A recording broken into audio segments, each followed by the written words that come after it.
what is the essence of being a woman? I think many of our panelists might have seen that contest. And she very gracefully and with lot of humility answered that women is the mother of universe. She's the mother of a child who teaches men what is loving, caring, and sharing is all about. And since then, since 1994, we have come a long way. Women have come a long way as well. So today, women is not only the mother of a child, but she is also the mother of Chandrayaan-3. The dedication with which Dr. Ritu Srivastava, I'm talking about ISRO team, Nandini Harimat, Anuradha TK, Minal Rohit, Momita Datta, Tessie Thomas, and M. Vanita, who was project director for Chandrayaan-2, which finally gave a lot of data for Chandrayaan-3. They nurtured the mission to its glory, and it filled all of us with great sense of pride and confidence as a nation when Vikram lander landed at Shiva Shakti Point lunar landing. And in the center of all these women were not only life givers or caregivers, but they had also nurtured a scientific mission which made all Indians proud, and we felt a lot of confidence about that particular achievement. So the journey has really been very fascinating till this day. India being the third largest startup ecosystem in the world, with about 99,371 startups registered. The data is about May 2023, and 100 of them being achieving unicorn status, combined valuation of about $332 billion. But the alarming situation is just 18% of that startups of 99,000 are being led by women. So that is what we are going to discuss today about women on innovation and entrepreneurship. So from getting universal franchise in 1950, empowering women with power of votes, to see them breaking glass barriers, charting new frontiers, and making their presence felt with sheer talent and ability, underlines the importance of gender inclusivity as one of the key aspects of achieving our true potential as a great nation.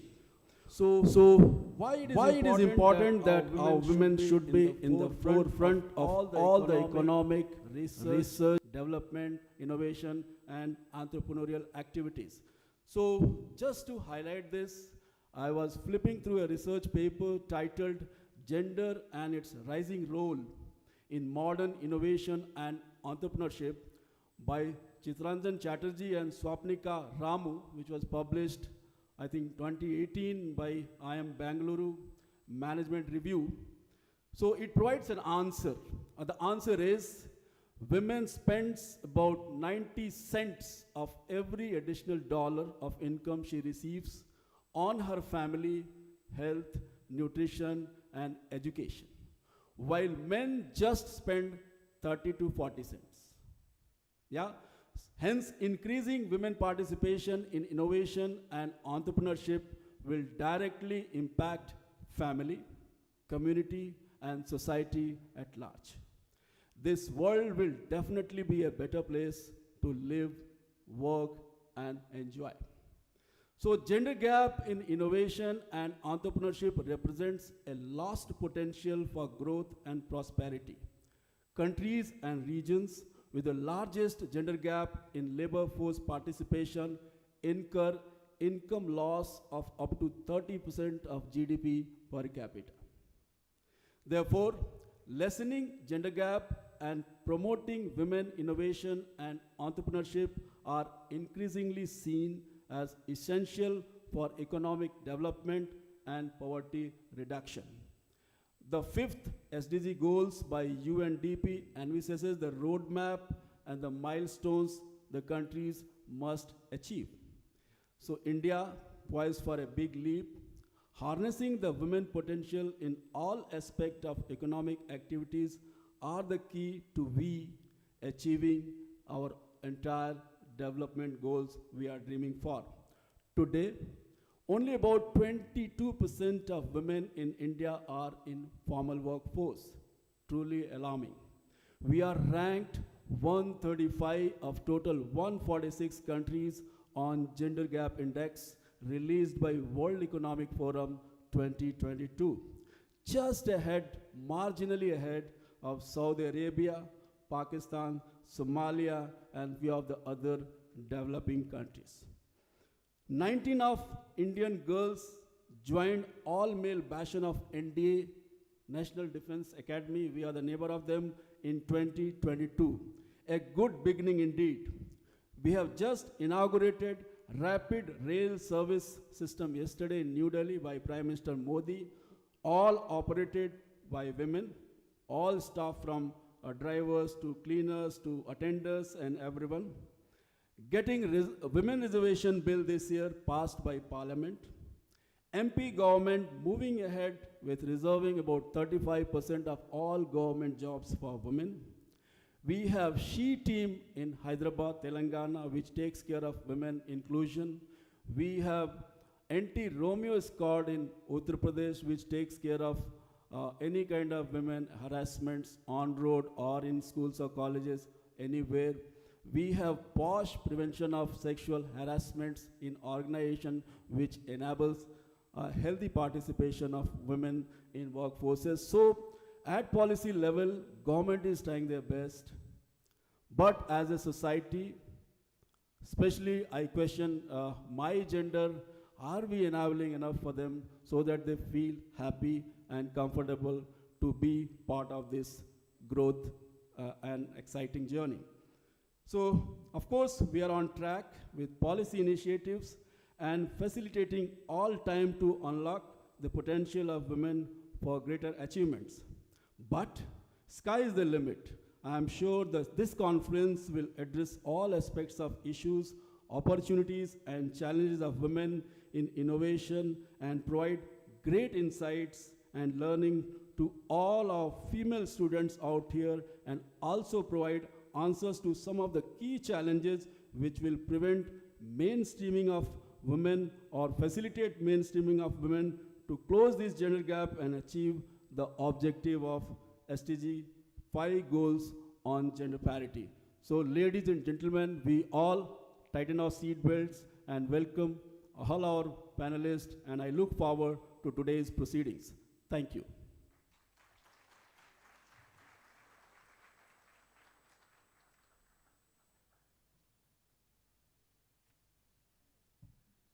Thank you so much, sir. No person was ever honored for what they received. Honor has been the reward for what they gave. It's a privilege to honor such dignitaries present with us. With this note, let us begin the felicitation ceremony of our esteemed guests.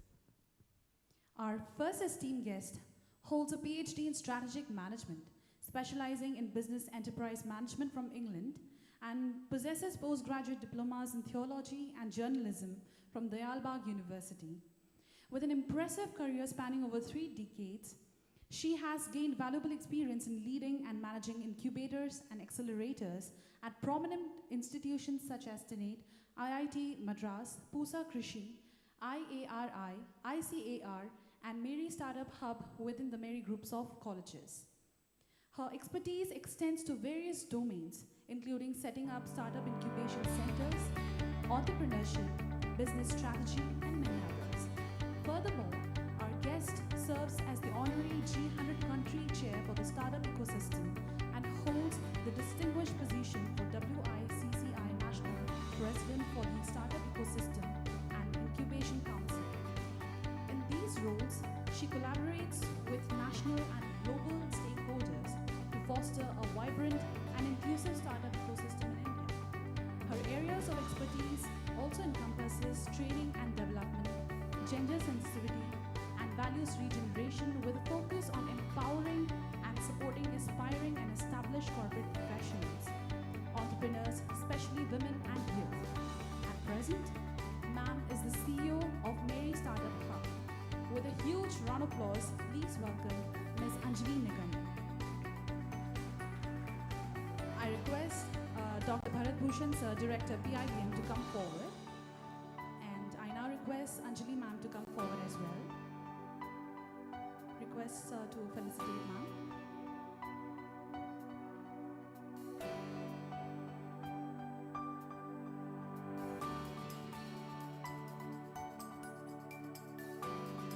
Thank you so much, ma'am.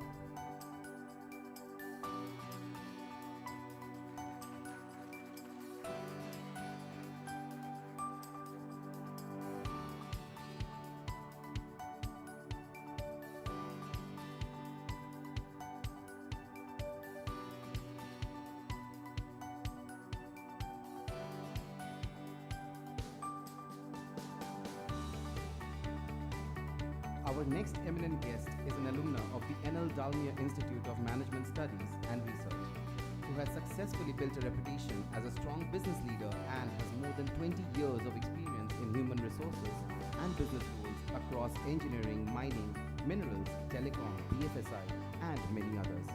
Ma'am has worked with many reputed companies such as Altor Executive Search, L&T, Memories, to name a few. Currently, ma'am is the Vice President Talent Acquisition of ICICI Home Finance Company Limited. She has been instrumental in transforming the company into one of the top performers in the industry. With a huge round of applause, we welcome Ms. Pinky Tiwani, ma'am. I request MBA Dean Research and Development of PIBM, Dr. Rajeshri Pillai, ma'am, to kindly come forward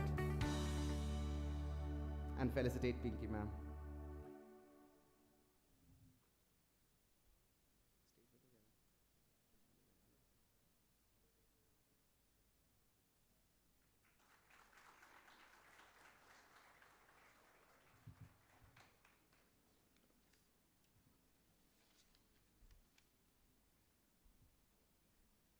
Thank you. Our next respected guest is an alumna of the University of Sheffield, England, having established herself as a thriving entrepreneur in the unorganized fashion sector. She is now a case study at ISB Hyderabad, one of the nation's most esteemed business schools. Ma'am serves as a mentor at more than 35 colleges throughout the country, including FMS Delhi, JD Institute of Technology, Lemark, LPU, to name a few. Furthermore, she holds a position on the advisory board of various institutions, including Amity University, Surya Datta Group of Institutions in Pune, among many others. Moreover, ma'am has been bestowed with the prestigious Delhi Gaurav Award in recognition of her significant contributions to the fashion industry.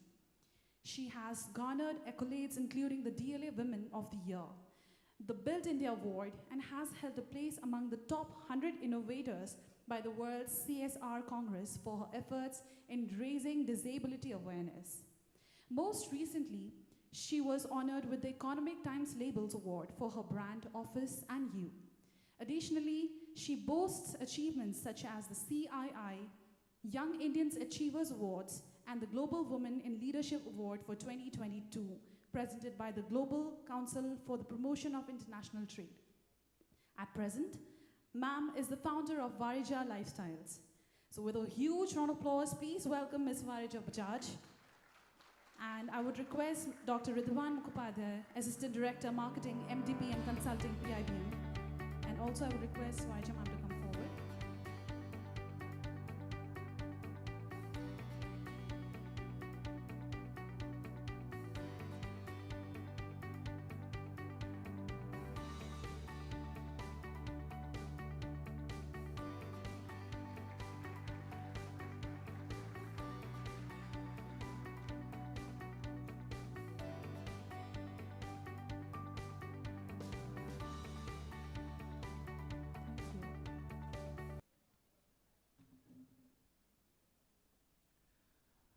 A career defined by a profound commitment to social transformation, our next revered guest has played instrumental roles across diverse organizations and initiatives.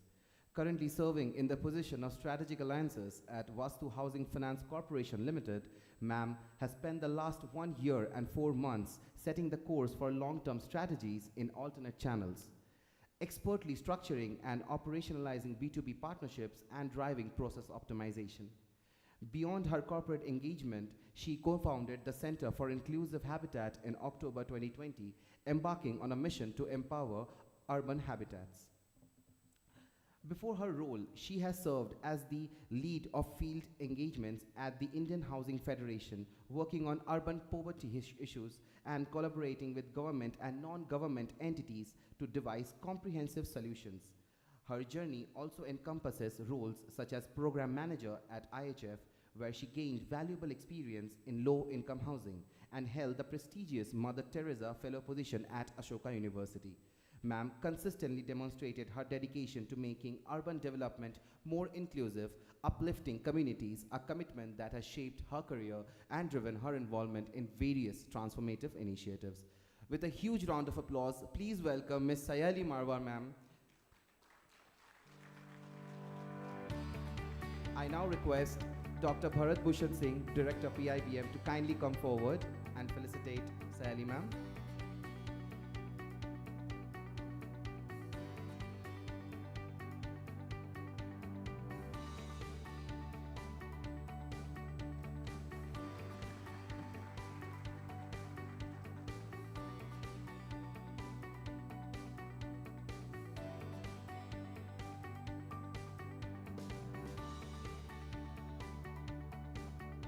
Thank you.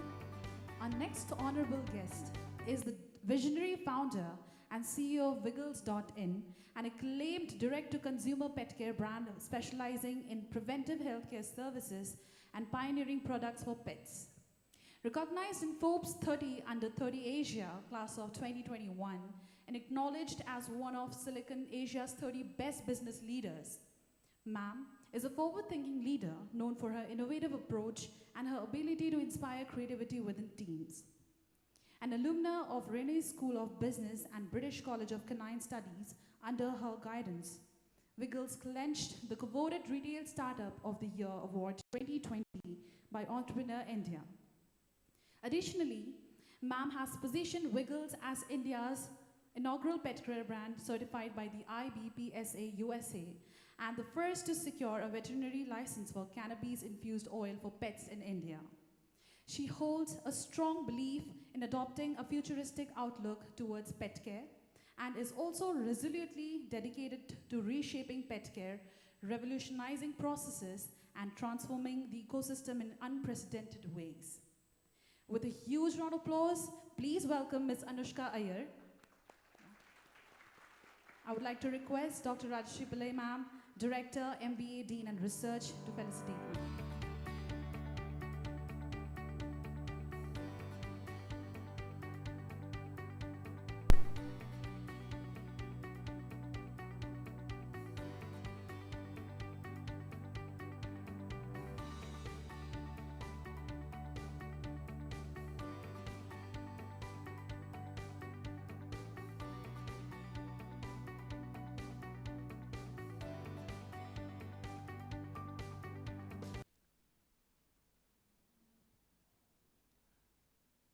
Currently, we also have Sheetal Joshi ma'am with us, who is the head HR and admin at Anchor, who is going to join us in the second panel of discussion. So can we have a huge round of applause for Sheetal ma'am?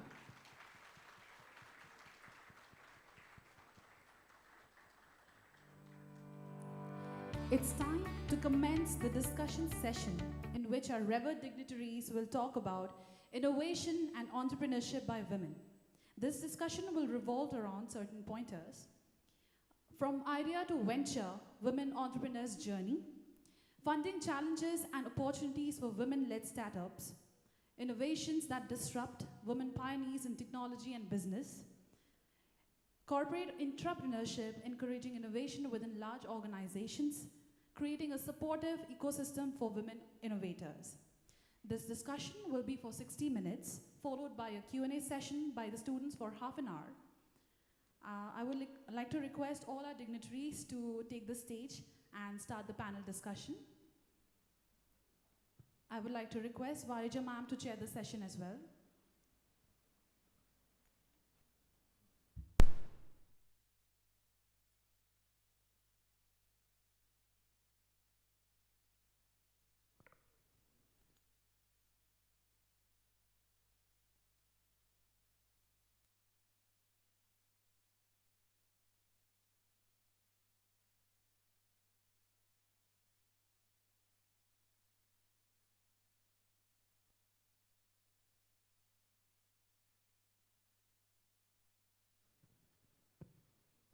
Over to you, ma'am.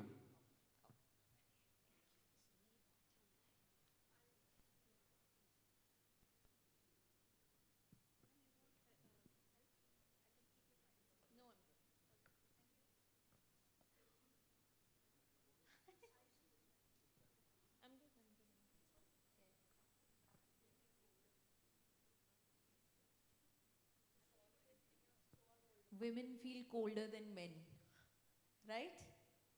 So can we request can we request the air conditioning to be lowered slightly?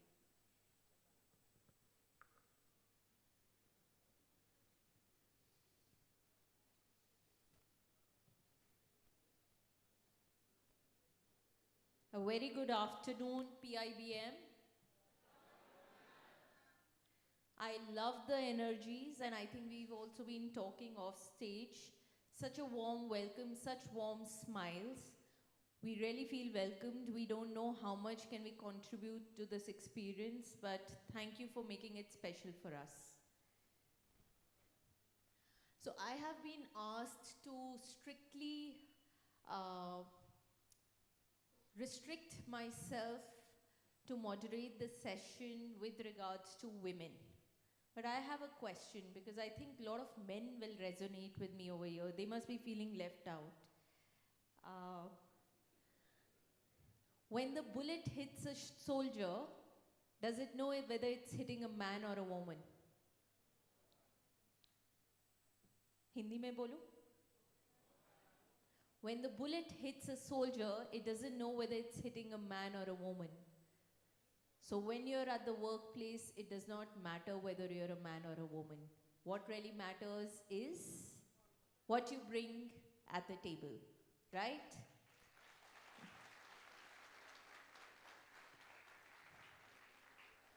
So then why this SheConfluence? Why are we even talking about it? Mr. Bhushan spoke about all the achievements about women, and I was thinking, बेचारे आदमी लोग यहाँ पे क्या सोच रहे होंगे अभी कि हमने तो कुछ किया ही नहीं है जिंदगी में.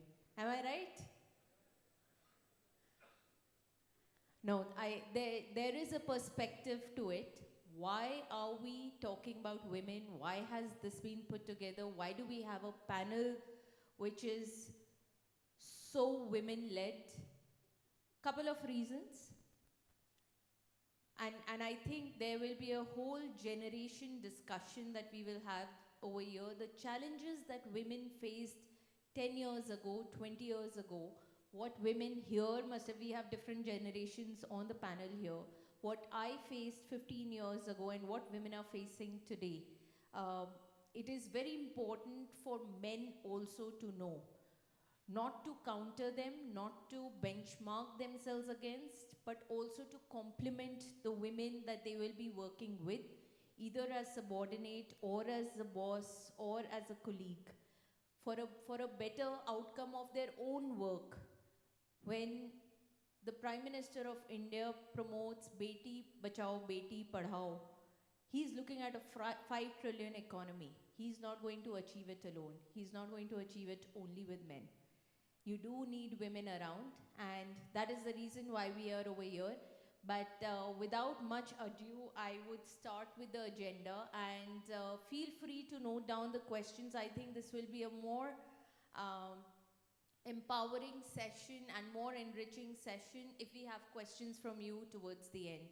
So we'll make it as organic as possible, and also my panelists here, feel free to butt in with your thoughts. It's not very structured. I actually lost my question sheet that I had prepared. So, so feel free to nudge in and make it as organic, and let's have some fun, right?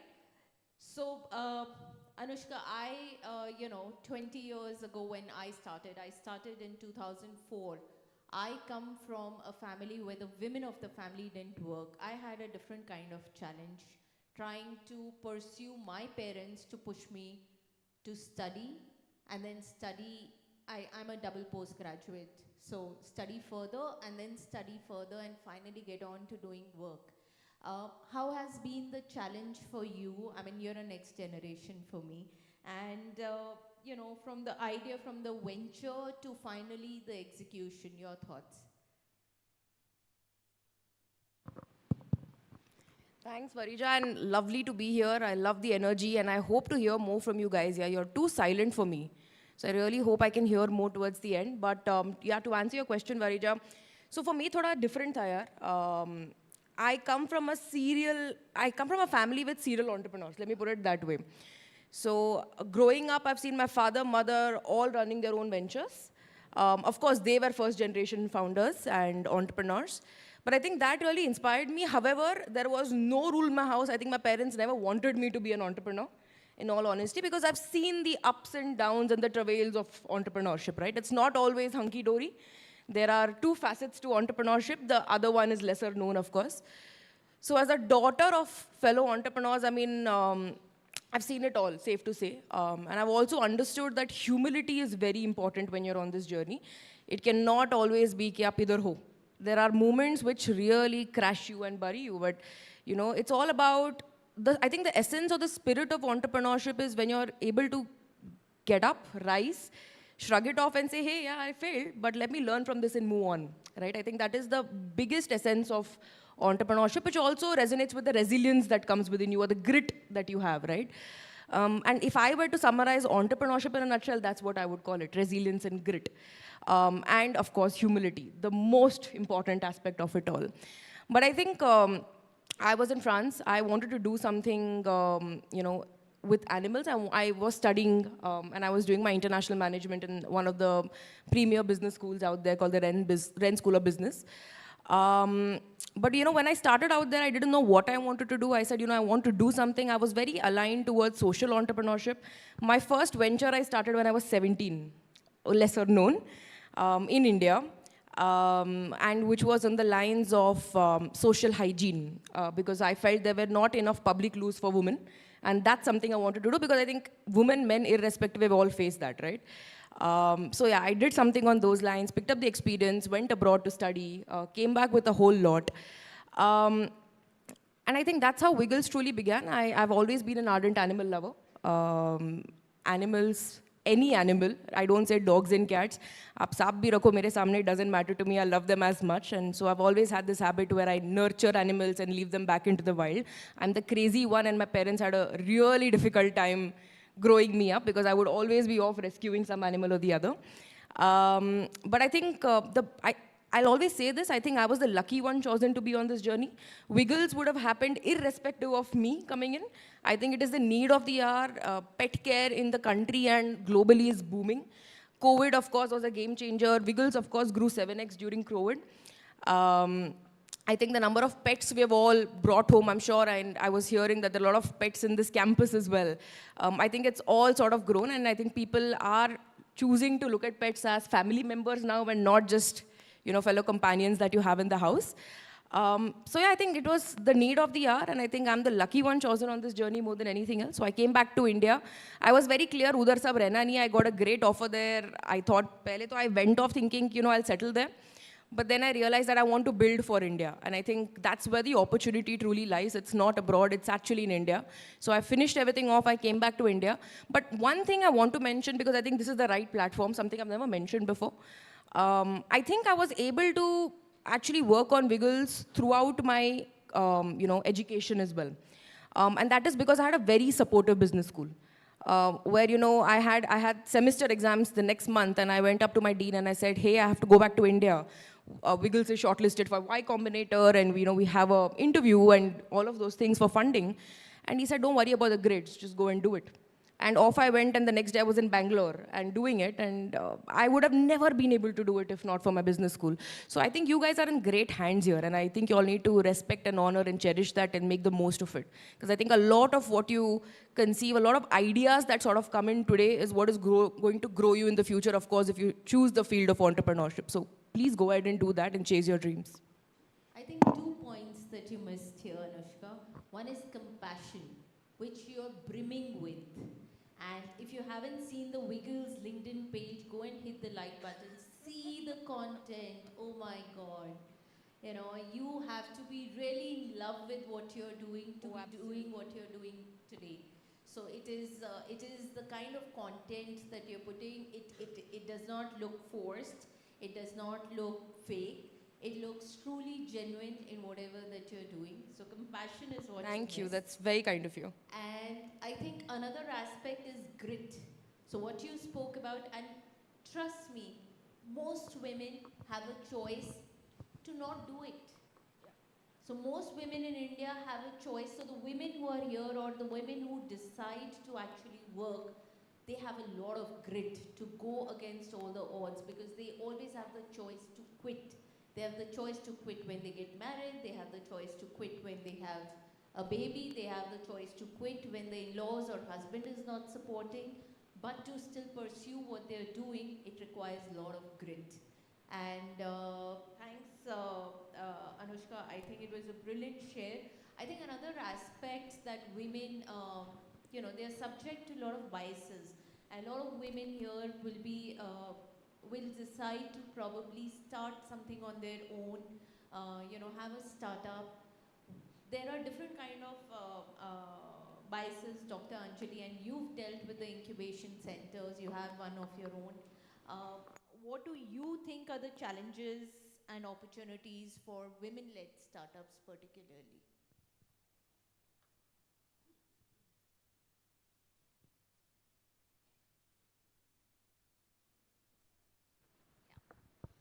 Thank you so much. I think I'm already a cheerleader for PIBM. And I just love what I see here. I love the passion, the energy in the air. And I, this giggle is not superficial, it's coming from inside. I'm feeling so happy to be here. Thank you, Ms. Goparma. I mean, that was amazing, the kind of heads you have here. I've met the other directors now, but I've been interacting with Ms. Goparma for some time now, and awesome. Awesome communication. So this is where you are coming from, right? And if she is asking me the challenges and biases, I don't like the sound of them. What biases and challenges? You create your own world. You create your own, you dream, you realize it. You just, जब तक dream नहीं करेंगे तो realize कैसे होएगा? So dream it and do it. I've really never felt biases, even when I worked in England. It was, that time they had 6 million unemployed there.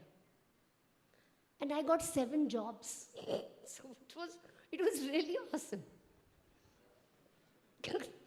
This gentleman at the immigration, he asked me, how do you have such good English? How can you speak such good English? I said, you left in the legacy. So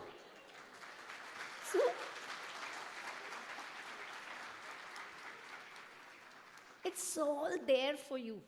It's all there for you. You think of bias and it will be there. You think of a barrier, it will be there.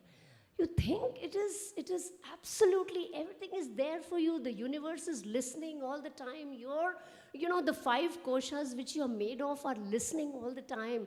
You nurture them with this kind of energy and you get it. Believe me, what you put every second with your thought, with your, of course, action to hai, but even just with your thought, whatever you're putting in this universe, you get it magnified minimum 5 times.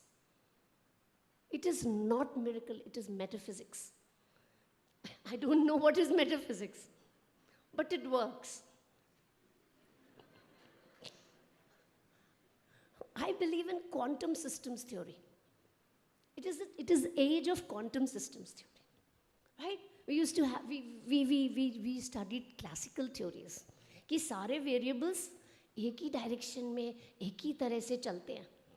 मैं physicist नहीं हूँ, but when I work on gender sensitivity, so I feel quantum is the key here today. So the energy is in bundles. Go out, all out, just do it. So amazing. I started my entrepreneurial journey, sorry, Marija will be very angry with me. Where are you taking this discussion to? So, okay, so I'll come back to what you were asking. I started my entrepreneurial journey with IIT Madras, where you must have heard of Padam Shri Jhunjhunwala. He's, some years back, he was the 14th most powerful man in India. He's very powerful. And he would tell me, he's a very good friend, he would tell me, Anjali, काम तो सारे बच्चे करते हैं, power मुझे मिल जाती है. मैंने कहा, sir, किसी को, some people have goodness thrust on them. So it happened to me the same way, you know. I was completing that time when I was doing my PhD in 1999. I am Ahmedabad, had just opened this telecom policy center. And my PhD was in telecom, pre and post liberalization. So they invited me, some of the professors I was kind of taking guidance from, so they invited me. It was a closed door conference. And Padam Shri Jhunjhunwala was there, so he said, Anjali, once you complete your PhD, send it to me. I said, fine. I sent it to him, and he was quite, jo bhi dekha hoega. So he invited me to work there at IIT Madras. They created a profile heading 16. We had wonderful startups. We had such social impact startups. आपको अगर bore नहीं हो रहे, जब भी ma'am मुझे बता देना मुझे चुप कब होना है, क्योंकि वो बहुत I'll restrict myself if you just tell me like this, okay?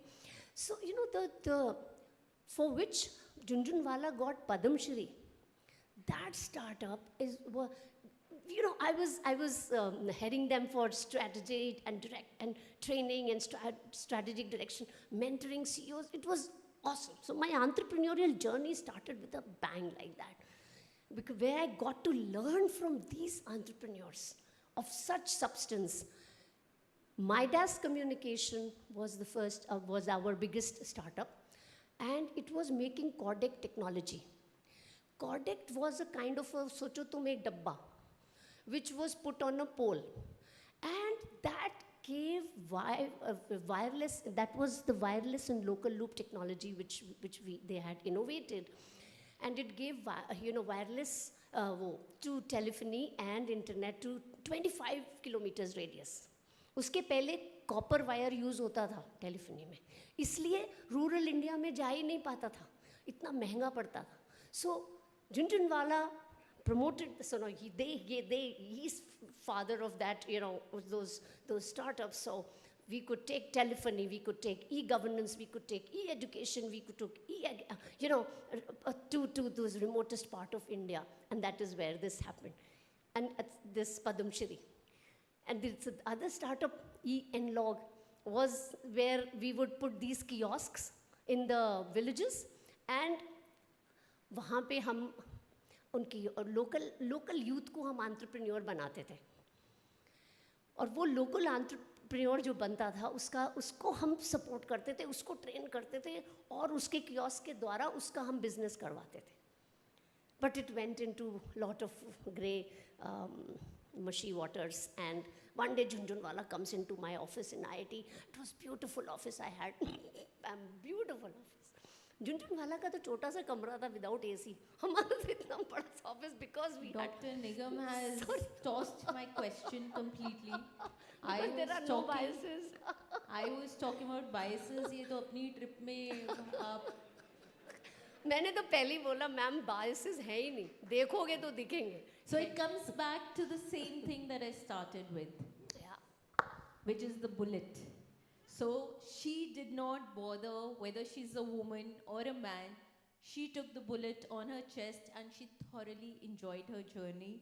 I had to stop her from laughing, enjoying, giggling, even the journey of being here. Round of applause for Ma'am Nigam. Varija, she dodged your bullet. She didn't take it, she dodged your bullet very smartly. No, but that also goes on to say, and I think that my friends here would know it best.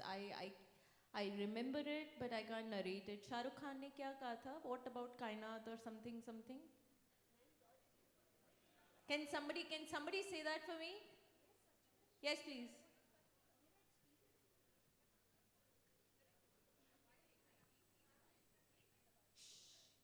Sorry?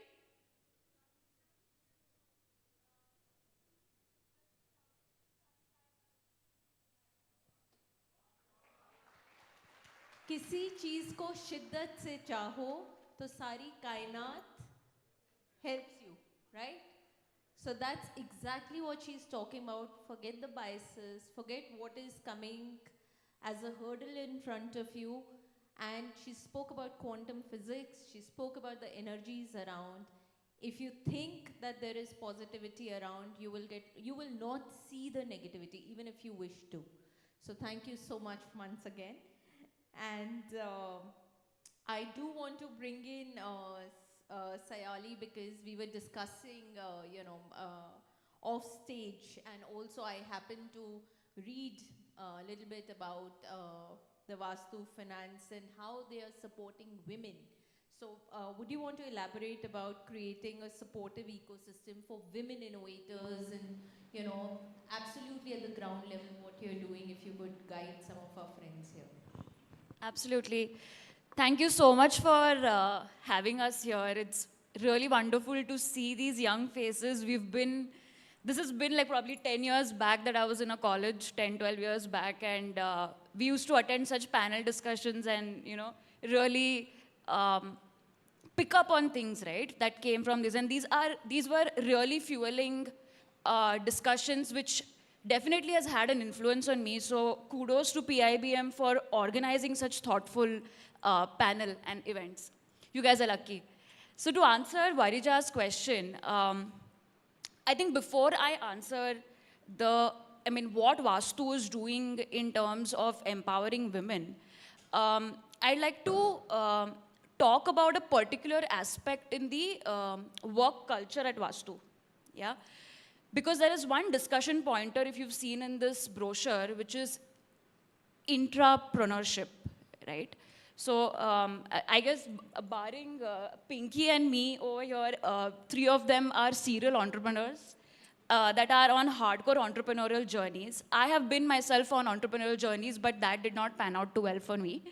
And then logically now I have stepped into an intrapreneurial journey at Vastu. So your journey does not stop, and entrepreneurship is a mindset. It literally is, and it is about questioning the status quo. It's simply that, right? You are constantly looking for gaps and opportunities and figuring out a way to execute and operationalize filling up that gap. So this intrapreneurial aspect at Vastu is what has led to some of the key programs at Vastu where we are supporting women entrepreneurs. So Vastu Housing Finance is a housing finance company. We lend, we give home loans. But our target segment is in the affordable segment. So we come across Bharat, basically, right? Which is your tier 2, tier 3, tier 4 cities where there is immense potential. Potential of all kinds, right? Not just business potential, and we see potential in people. We are dealing with customers day in, day out from extremely difficult backgrounds, hustling, trying to make a living, trying to, figure out their way in life. Creation of a housing or an asset is one such step. And there is an incredible focus on women borrowers at Vastu. So if you see our portfolio, about 20-30% of it would be women applicants,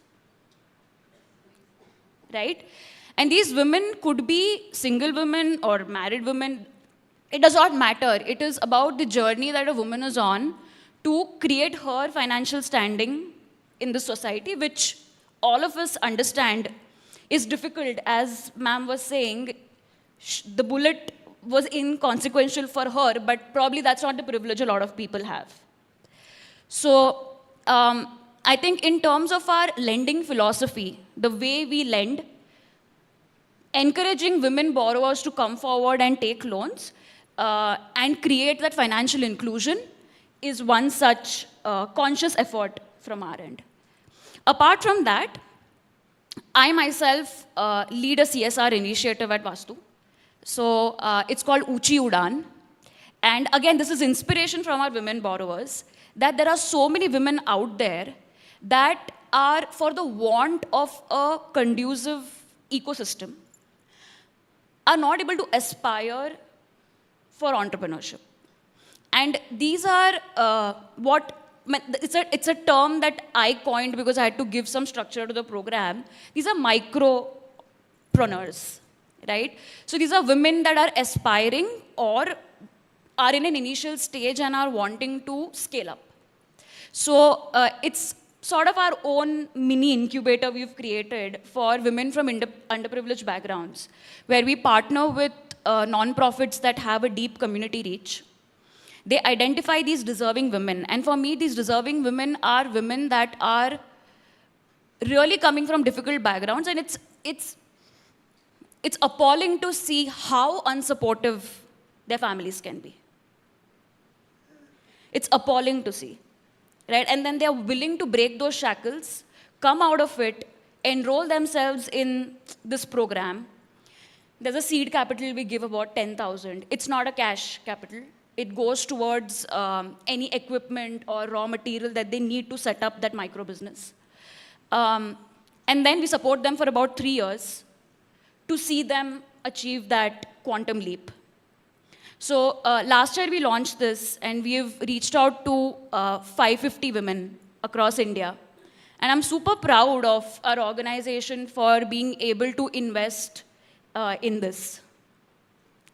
Yeah, so I think that's my take on. So is there something you have something to wannabe startup entrepreneurs here? Do you have something to offer to them? Yeah, I mean, as I said, that whether it's the hardcore entrepreneurship or whether it's intrapreneurship, see, because I feel that a lot of you are first going to get exposed to intrapreneurship more than entrepreneurship. There are how many people sitting here? How many students? About 350 of you sitting here, right? As you embark on your corporate journeys, which is what most of you are going to, in my personal opinion, you will be extremely lucky to be part of organizations that have this culture. Because, to be very honest, I lead my own P&L in some ways, right? Even if you're leading your own P&L, you're in some ways on your own, on your own entrepreneurship journey, right? You are accountable for how each penny gets spent. You are accountable on the return on investment, return on equity, whatever you want to call it, right? So I think it's a great start if you're able to figure out a niche for yourself within whichever organization you get into starting, and embark on your entrepreneurial journey. And there are immense learnings which you can then take and head into your entrepreneurial journey if you have an idea or even if you don't have an idea, right? So, yeah. You brilliantly spoke about entrepreneurial journey, and before I reach out to Pinky, we were discussing this off stage, that how, and I'll speak specific to my industry, which is fashion, how pre-COVID things were very different and how things changed overnight for us. So for example, sketching was an imperative skill to become a fashion designer, and I teach in a lot of fashion colleges. Students are graded basis how good they are in sketching, but overnight sketching became a redundant skill. Now came the Photoshop and the Corel Draw. So if your sketching is bad but you're brilliant in Photoshop, that's what we want. And such is the time that we are living in, that a lot that you're learning here today might just be redundant, by the time you pass out, because with the AI coming in, with the markets being so dynamic and the industry being so volatile, a lot is changing. So how resilient you are to change. And when we are talking about, looking at entrepreneurial journey, and of course we'll talk from the large organization perspective, a lot what we study here, we prepare ourselves for a very mechanistic culture, that this is what I've studied, this is the major what I did in, and this is what I'm going to do. But even the mechanistic organizations will have to start adapting themselves to a more organic culture because of the changes that we are foreseeing in the next couple of years. So I think that is something that has to be kept in mind, that the times are not going to be the same what they Yeah. are today, and are we prepared for the big change coming ahead, especially with technology? Varsha, may I add one Yes, please. point here? So, when you sit for your placements, okay, there is obviously, it's very understandable, right? You want to go and apply to companies that are well established, that are big, where your security of job is ascertained, right? But coming back to my point on entrepreneurship, these will be the smaller organizations, the upcoming budding organizations where you will get this opportunity. So my 2 cents on this would be, do not shy away from looking and exploring at the startups or the budding ecosystem, budding organizations, because this is where your growth ka probability is higher. So yeah. Absolutely, and it's more enriching. You get to do much more than you're prescribed or you're hired for. So it's a personal enriching journey when you're working with startups, because every day is a new day. But yes, there is another spectrum to it. A lot of people don't like new days. They like a very cushy 9 to 5 space, which I don't think is the case with PIBM. Am I right? So that brings me to Pinky. Of course, I've been kept you waiting. So Pinky, you work with a large organization, ICICI. What are the opportunities of corporate entrepreneurship, and how do you encourage that? Sure. Before I answer that question, pardon my throat, okay. But before I answer that question, I would like to, bring upon something which you mentioned about the change.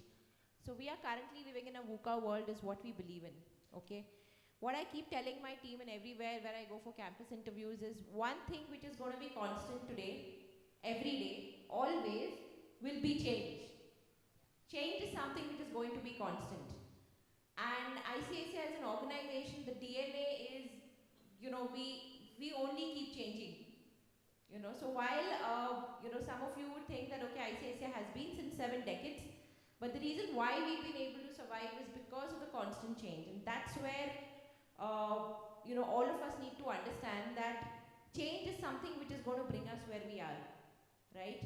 So in fact, when we speak of, women entrepreneurship over here, our DNA speaks of intrapreneurship because we always think of doing things in a different manner. For example, we continuously look for, those set of people who have been in a break, okay, whether it's a woman or whether it's a man.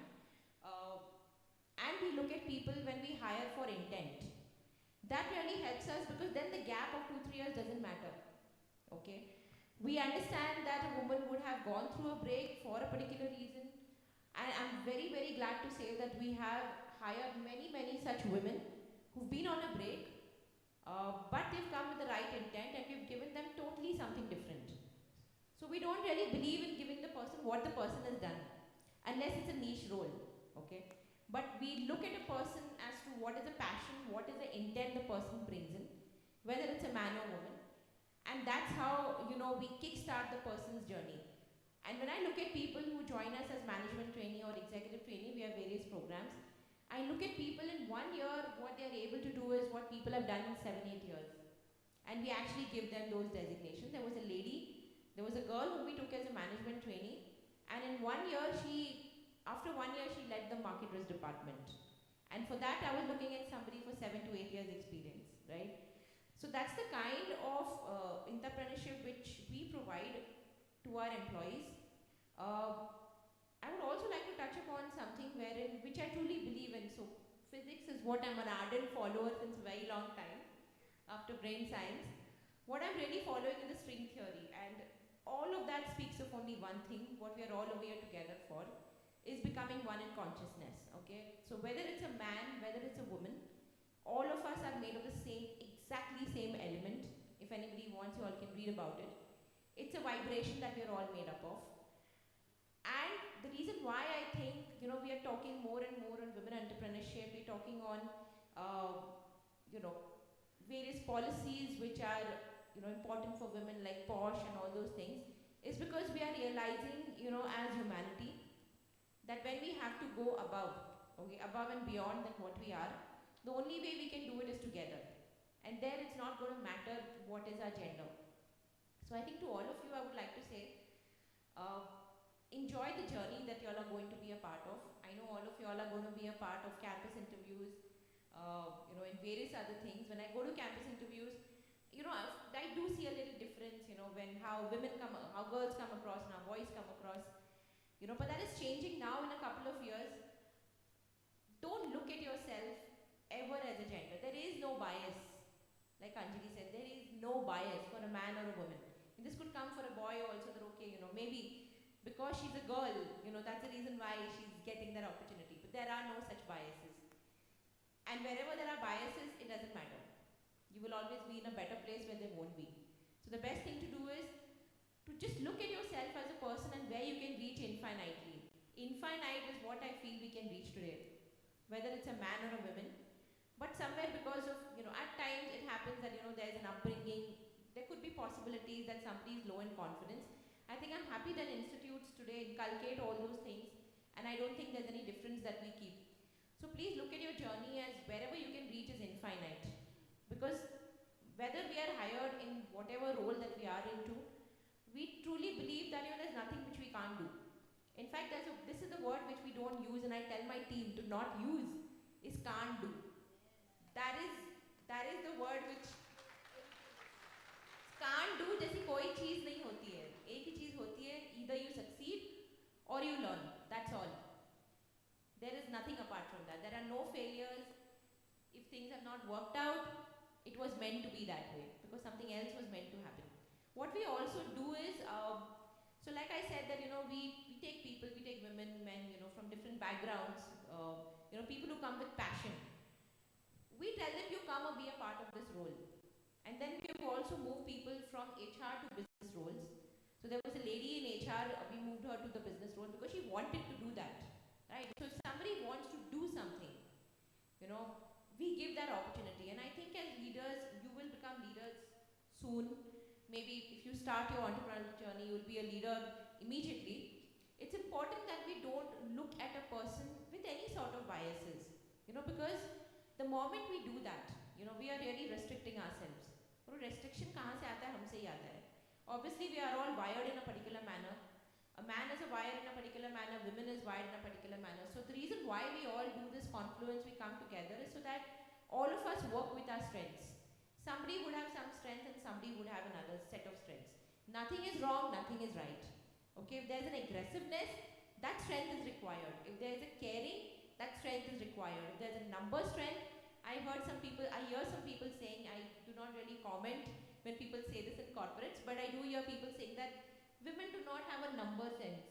You know, Excel is not something which your strength is.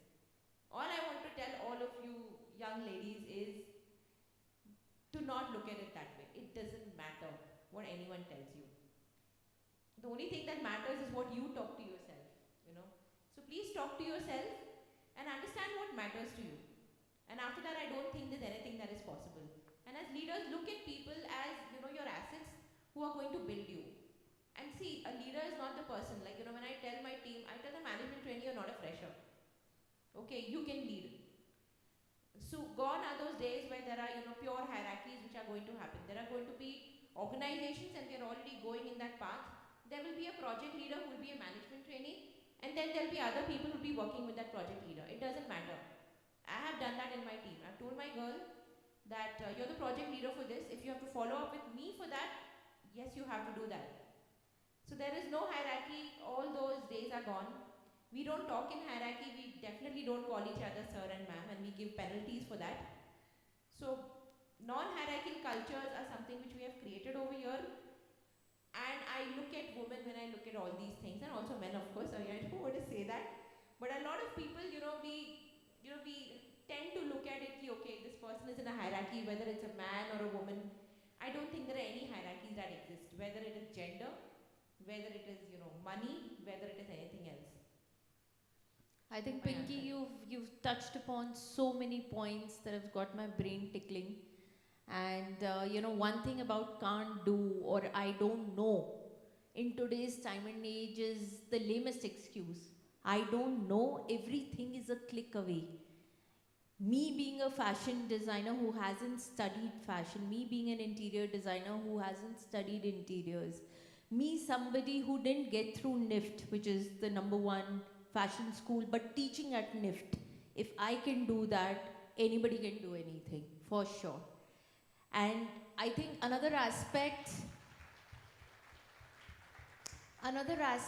which all the women here, you will come across, I will not deny, like Sayali spoke, you will come across biases. Your challenges are your own.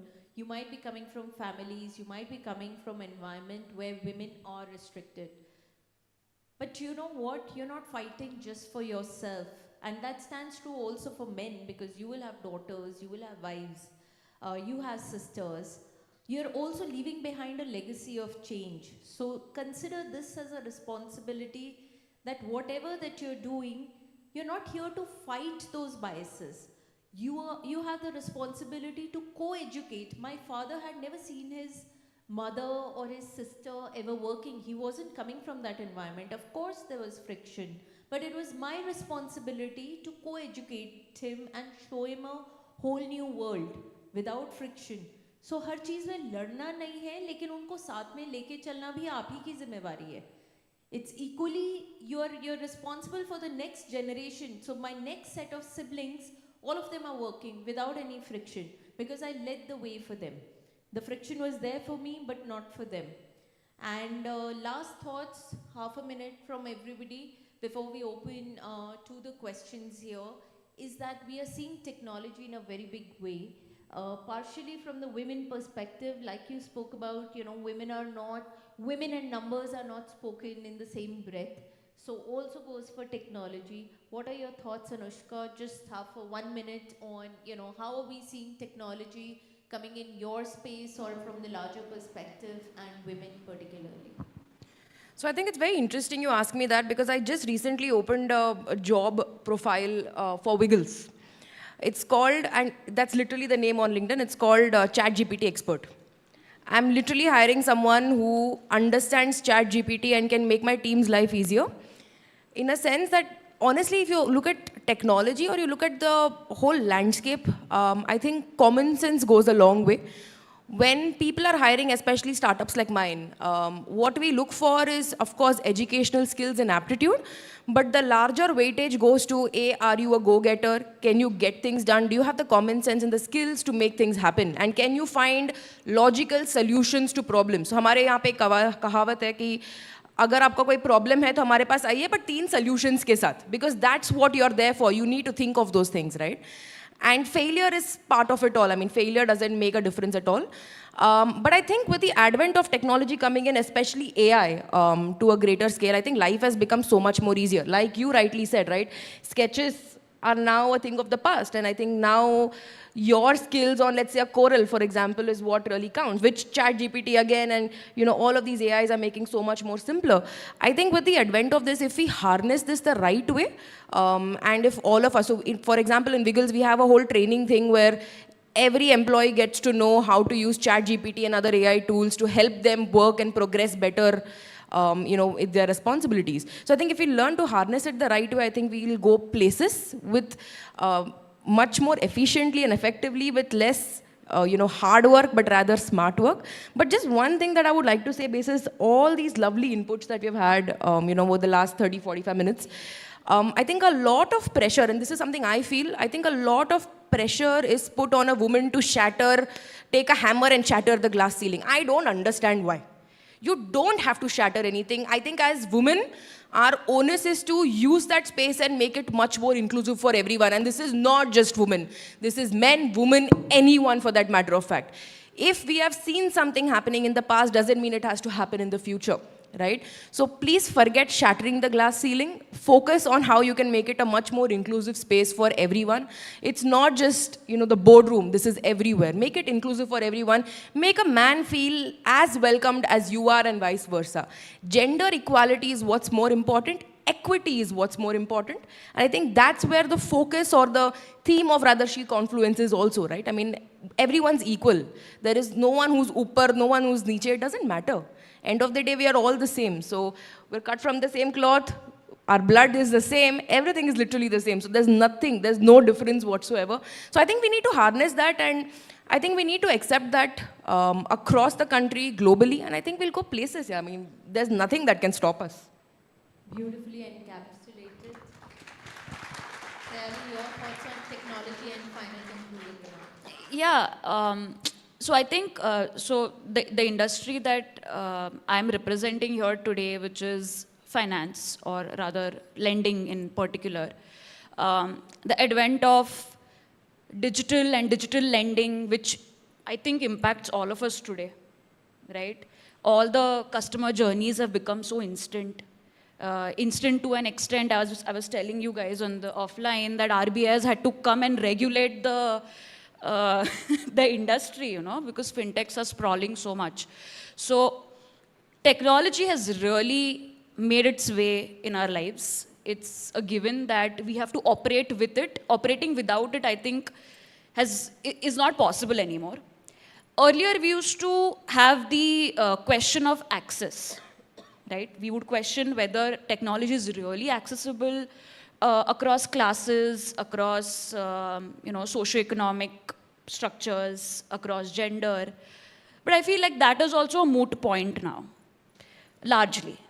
And then as Anushka said, that given that the access is there, right? It is literally common sense, and it's literally your own willingness to harness it, to use it, to leverage it. It definitely can't solve all problems. I think all of us know that. Manual intervention ki zarurat hai hi. Even with the fintech sprawling, there's so much fraud that happens. And how do you control that fraud? You have to have people monitoring things, right? So I think it's common sense, it's responsibility. That's also very important when you talk about use of technology. So yeah, those are just my 2 cents. Thank you. Thank you. Pinky.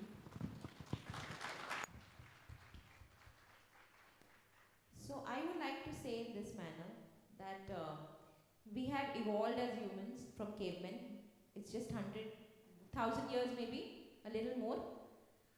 So the only reason where, how we have done it is, I don't know if anyone can answer this question, but maybe we'll keep it for later. But the only way we have done it is through connecting. If we would have lived isolated, this would have never happened. We would have never formed an organization of people. An organization is invisible, it can't be seen. It's the people who can be seen. Organization is just a word. And so I follow a theoretical physicist whose name is Michio Kaku, who's a founder of string theory. What I've understood when I've read a lot is where we are right now, we are still to evolve as humans. And the only way we are going to evolve is through technology. So right now we are fossils, future fossils, feeding on fossils. Class 1, class 0 is what the civilization is, what we call ourselves right now. In about 100 years or so, you will see that we'll move to a class 1 civilization where we will start controlling our planet, okay? And these 100 years, what is going to happen after 100 years, we are already in the birth pangs of that, which is internet, which is technology, and that's where we are all talking about. That is what is going to connect us. The highest level of connection is going to be, and it's already started, right? Of course, there are certain areas where there's no connectivity. So for all those people who feel that laptop pe hi hota hai bacha, for parents that laptop pe hote hain, maybe I should not be using so much of technology. Is it the right thing to do? Is it good for us? Are they going to take over us? So nothing like that is going to happen. No one is going to take over us unless we then find a chimp who is better than us, who's more technology advanced. Abhi tak to wo nahi hai. So what I feel is technology is what is going to take us ahead.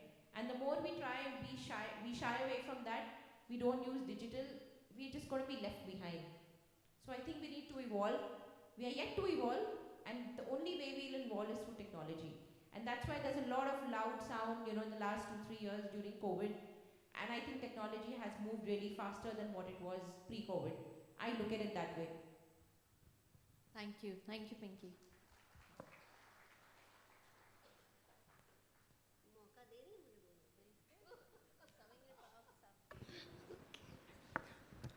I am not a technology person. So, whatever she asks me, I have a counter for that. Not a counter, but I am not a technology person, but I was thrown into technology. When I was group head for, this incubator for strategic direction and all that, and all high-tech startups, they were all high-tech startups. I was giving them end-to-end consulting and we were working on organizational effectiveness. We created models, 7-step models, which later became so useful, and because technology, तो हर जैसे अभी ma'am ने बोला technology के बिना कुछ चलेगा नहीं. तो क्या हुआ? I was not a technology person, but I just flew with it. So it was, for me, I just learned computer when I had to. I learned all the simple programs which I had to. Now I am running an incubator, an accelerator. A lot of my agri-tech, I work with agri-tech startups, med-tech startups. We are all, so technology is there. So you have to accept it. And it does give you that impetus. It does give you that speed, that pace. And as she rightly said, to keep up with what is happening around the world. It is the learner who inherits the future, while the learned lives in a world that no longer exists, says Eric Hofer. So this is very important for us to, keep abreast with what is happening. I will not be doing my job if I did not share with you my learnings of the 3 stages in my entrepreneurship life. I would, while at IIT Madras, one very important learning which I got was, because I was given the area to talk on women entrepreneurship and innovation. So when I delved into what I have been doing,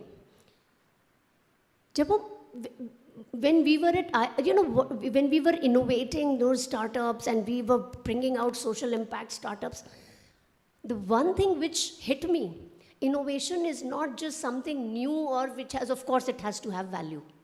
But it is not just innovation when it is doing that.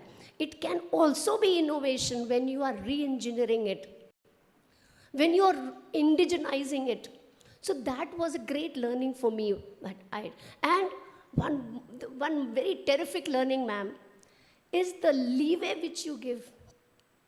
As she was rightly saying, there are no I can't do, this won't happen.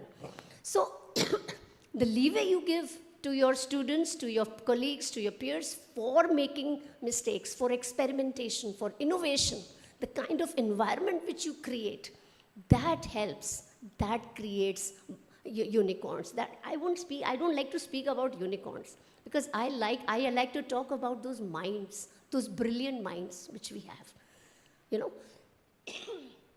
When I created my own company, I was giving consulting to one of our IIT Delhi startup. They were losing people like anything. In 6 months, Dr. Nigam, kuch kariye. And we curated simple systems and processes, like rotating team leaders, like idea owners. अभी time नहीं है मेरे पास, यहाँ पे बहुत कम time है बताने के लिए. वो फिर offline, if you connect with me, I'll certainly share if you want. Later on, they become 5 years hence, they were called high power management systems. वहाँ पे मैंने क्या सीखा जब मैंने अपनी कंपनी स्टार्ट करी. मैडम पूछ रहे थे बैरियर्स. एक बहुत बड़ा बैरियर जो प्रॉब्लम आती है, आप जब पैसा उठाते हैं बहुत सारा कहीं से, मैम फंडिंग की बात कर रहे थे, तो आप अपने चक्रव्यूह में फंसते जाते हैं. I was at Bangalore at one of these ET Edge and money control, very amazing panel. We had the founder of Zerodha and we had the founder of PhonePe. PhonePe ने इतना पैसा उठाया है. समीर कह रहा, डॉक्टर निगम बात मत करिए, इतना पैसा उठा लिया है कि वो उसकी वजह से हम उड़ रहे हैं.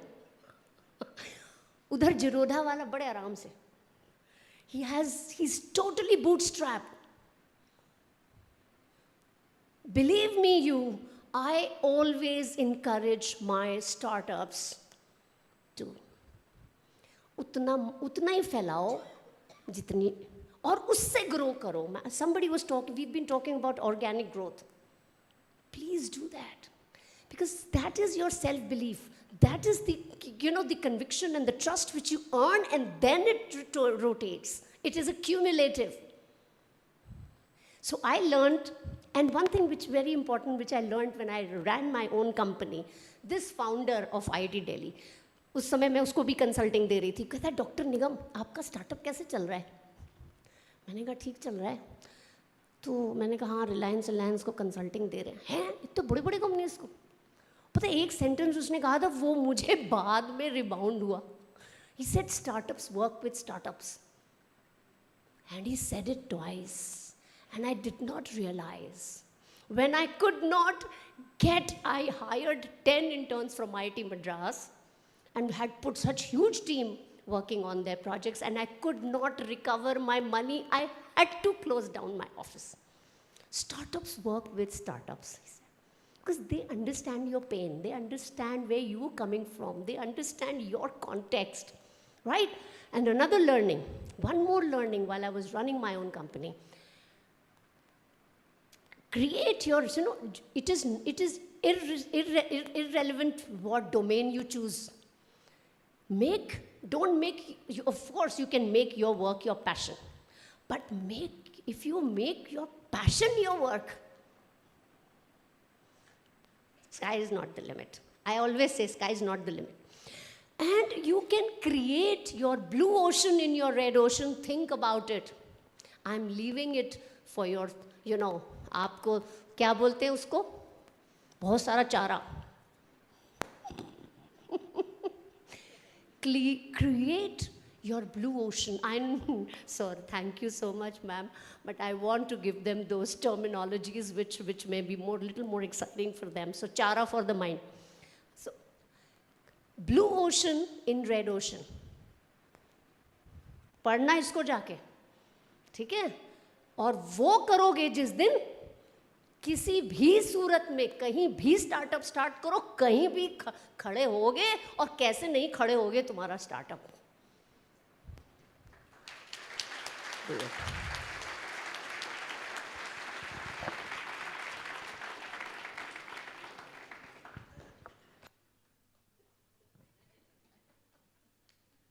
Oh my God, so many thoughts. Startups work with startups. What a brilliant takeaway.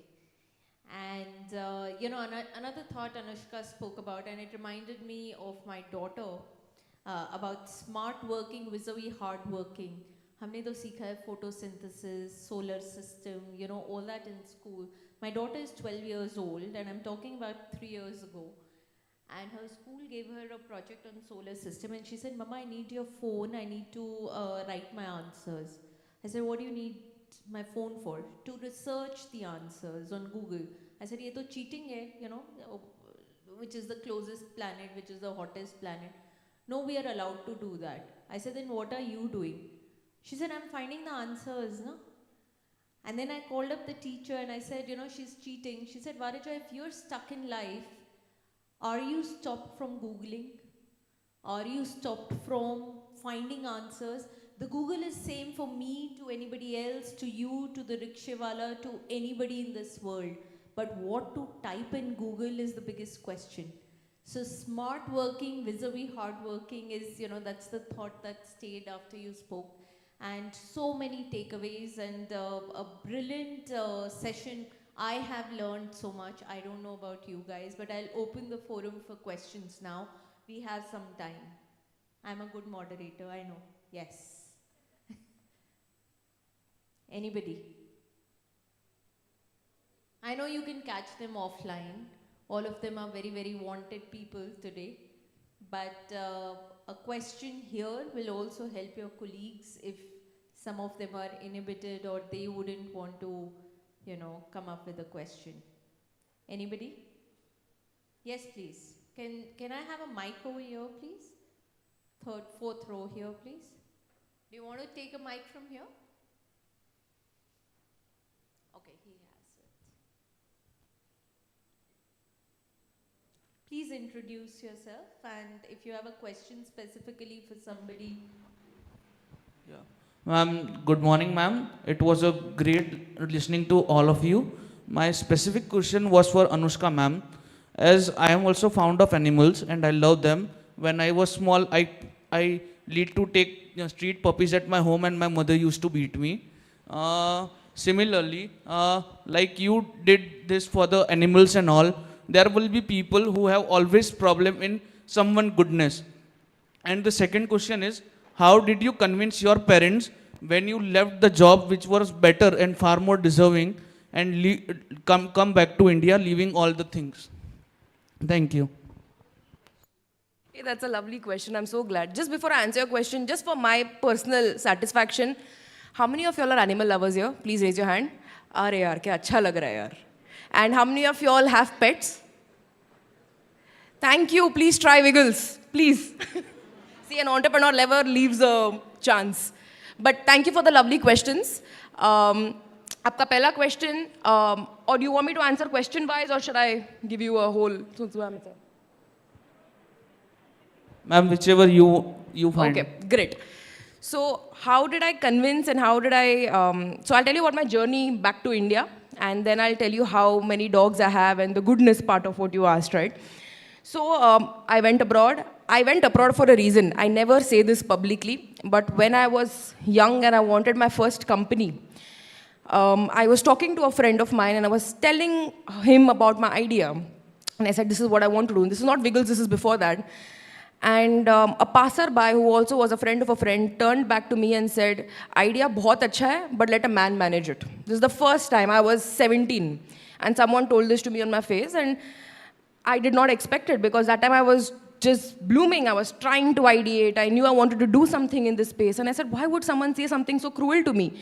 I think 1 week I was sad. That's the word for it. If I have to give you an honest answer, I was sad. I said, you know, maybe I'm not right. And this is exactly the problem, right? I started questioning myself, which is when I slipped out of it and I said, boss, he has to now just watch me. I will make it happen. So with these thoughts, I mean, growing up, it was, of course, I had a family that supported me through and through because, like I said, I had a family of entrepreneurs. So I had a great support system who always, you know, pushed me to achieve whatever I wanted and wanted to conquer. But it's not an easy journey. If you ask me, my honest opinion, bias exists, and not in very pleasant ways either. But it is within you how you want to control this narrative of the bias. I think that is something no one discusses. For example, in Wiggles, picking up on these learnings and insights that I have faced personally, if I'm hiring for a particular role, what I simply do is I ask my HR to give me 50% men, 50% women in the profiles or the candidatures for the profile, or you know, and other genders as well. What this actually does is it diminishes the ability of bias, right? Because I have equal opportunities and I can pick the person who, you know, is deemed fit for the profile irrespective of the gender. So it's those small things that you'll do to, you know, sort of foster that across the community as well. That said, got a great job abroad. I said, yaar, I want to stay. France is very laid back, 9 to 5, must euros mein chapo, kya tension. I was in that mindset. Had a great time there, learned a lot also, and I owe everything, all my learnings back to my business school times. So I landed 2 jobs. One, I landed a job with L'Oreal in Paris, and one, I landed a job with BCG. Great job, cushy, 9 to 5, I knew, I mean, I'd done it. But what happens is, and a lot of people mentioned here, passion came into quest, right? And like I said, I've always loved animals all my life. So for me, the opportunity of mixing passion with business, which I always wanted to do, was something irreplaceable. And my heart was there. While my mind was there, my heart was, you know, there. And which is when the next morning I just picked up a flight and I said, I don't want these offers. I want to build something of my own and I want to create meaning. Because it's very easy to build a business for profits. Paisa to aa jayega. I don't think you should be chasing after money at all. I think what you should really be looking at is how you can create impact and how you can leave a legacy end of day. If you're able to leave a legacy, I think you've got a lot of things right. And I think when you do business with that first, profits much later, I think the money will always follow you. So have the right intentions in your heart, have the right thoughts in your mind, create impact, create value for the ecosystem. Because when you do something right, you create value for the ecosystem. And that's always how it is. I think it goes a long way. Coming to dogs, I have 6 dogs today. When I wanted my first dog, my mother told me either you stay or the dog stays. Okay?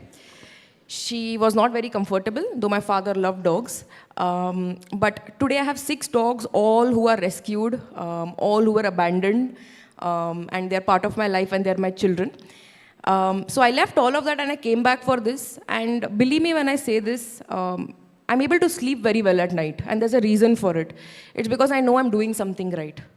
I know that, okay, some dog somewhere is eating food, eating my food, or having the medicines that I'm trying to sort of put across in the market, and it's doing right by them because I'm not compromised him. I think that goes a long way, and that fulfillment I would have never got with a 9 to 5 job or any job in the world for that matter of fact. I think, and that's what I was saying earlier as well, right? I think I've come onto this journey for a reason. It was not up to me. It is some stars, thank the stars. But I'll always be grateful for that. I hope that answers your question. God bless you, Anushka. More power to you. Anybody else? Please introduce yourself. Good afternoon, ma'am. My name is Anubhav. Ma'am, my question is to all of you. Since we are talking... That's going to be deadly. Ma'am, since we are talking about women empowerment, I want to move towards the rural side. I am from Kolkata, and last December I visited a place in West Bengal only. It's called Purulia. It's a village area. It's a tourist place. When I was there, I saw women over there walking barefoot, taking a stack of woods, walking around 15 to 20 kilometers. That's my first observation. Second is, recently I went for an internship. There, the staff members, the floor workers, most of them were uneducated, and some of them only completed till 10th and 12th, and after that they left. They couldn't complete their education because of family issues and all. My question is that what should organizations do to help such women? Since already government are doing something or the other, like Atmanirbhar Bharat and all. So what should the private sector, what should the organizations take initiatives, what kind of initiatives they should take to help them out? I think education. Educate, empower. Baki wo khud kar lengi. So ma'am, like you are saying that organizations can provide scholarships or Yeah, something. we spoke about entrepreneurship. We spoke about training. We spoke about, or something what PIBM is doing here. So when women knows that there's a way out, when she's educated, उसे रास्ते मालूम है, चलना उसका काम है, और वो भी उसकी choice है. शायद वो चले भी ना. There are a lot of women who are contented and happy doing nothing. It's not important. They are happy taking care of their family and they do not want to work, which is also their choice, which is also okay. But she should have the option, and that option will come with her own grit and what comes from within. आपको रास्ते दुनिया दिखा देगी, colleges दिखा देंगे, लेकिन वो जो अंदर की आग है वो तो खुद ही जलेगी ना. So I think even for organizations, and I think maybe Pinky, you can elaborate how you do that at ICICI. I'd like to add something here, 2 things in fact. So one is there are CSR activities which organizations do, and I'm happy to be a part of one such and many such organizations. So what they do is they give scholarships. They actually help in building schools over there. So when I say building a school doesn't mean actually school. But what we do is, there are a set of us, we are asked if you want to go and volunteer to teach students. Okay, that is one thing which we do. We help them with respect to certain plays. So क्या होता है कि we go and we enact certain things, panchayat में जाके या फिर where everybody is collected, saying कि what are the things that you should not do, but in a very nice manner. Okay, so education, one in form of formal education may help in scholarships and actually going and teaching, volunteering, and second is teaching various kind of behaviors towards women in one manner. That is one thing. And secondly, when women are a part of our organization, see, while we have said all of these things, that we are, bias nahi hota hai, and all those things, but it's important that we provide security to a girl. So when I went to a campus, I asked her, why you don't want to move locations? She's saying कि मैं अगर इस तरीके से buses में जाऊंगी, koi to train, matlab she would have had an experience, and even I've had experience, then how will I travel? What if something happens to me? So that's where organizations like what we have, you know, after we've heard a lot of such things, in a couple of years we've changed our policy. Okay, for a girl, it's not that, you know, we are saying a man does not need to travel in a particular manner and a girl should. But one thing which is important, which all of us should understand, is we have to provide that safety. While we say that we are over here, Posh is there, but when the person is traveling, so we do that, we provide that safety and no questions asked. Agar tum ja rahe ho us area mein, okay, you choose the way you want to go and you choose the hotel. There are policy, of course, there are written down rules. But if a girl applies to any hotel which is higher cost and all, no questions asked. That is something which we follow. That answers your question. Yeah, I think it was a wonderful, exactly what I was thinking of in terms of helping those women who are not able to come up ahead, right? Volunteerism in corporates. My company works in 360-degree CSR consulting, and we do this. I run NEEM schools for urban slum children, 3 to 15-year-old, to make them universally conscious citizens and keep them away from juvenile crimes against women. Wo bacche, they handhold their parents. So the whole community, you know, actually gets inspired and motivated by what the gene which we inject in the child, that they become value multipliers and they actually go in. So that is volunteer. So that is one way. That is very powerful. In fact, British Council came to me and asked me, would you suggest a model for informal higher education? I said, this is the model if you inject this at that young age, and so that the value initiators, we are all value initiators. So we all help them, and then the bug catches everybody. So, you know, everybody joins in like crazy. It's beautiful. And what she was mentioning, Madam, volunteerism, corporate volunteerism has become really wonderful.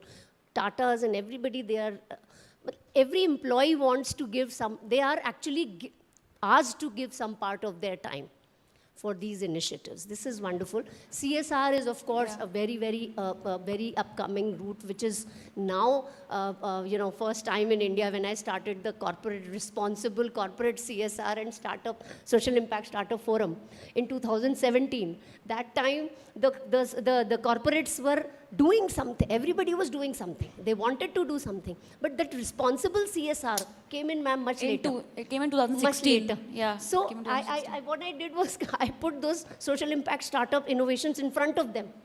लो भाई ये करो. तो ये चीजें जो हैं, ये CSR now has become very responsible. Yeah. And if you are really concerned for your village and the people there, do this. You know, do it as a part of a side of, you know, on side of your job, as a non-profit.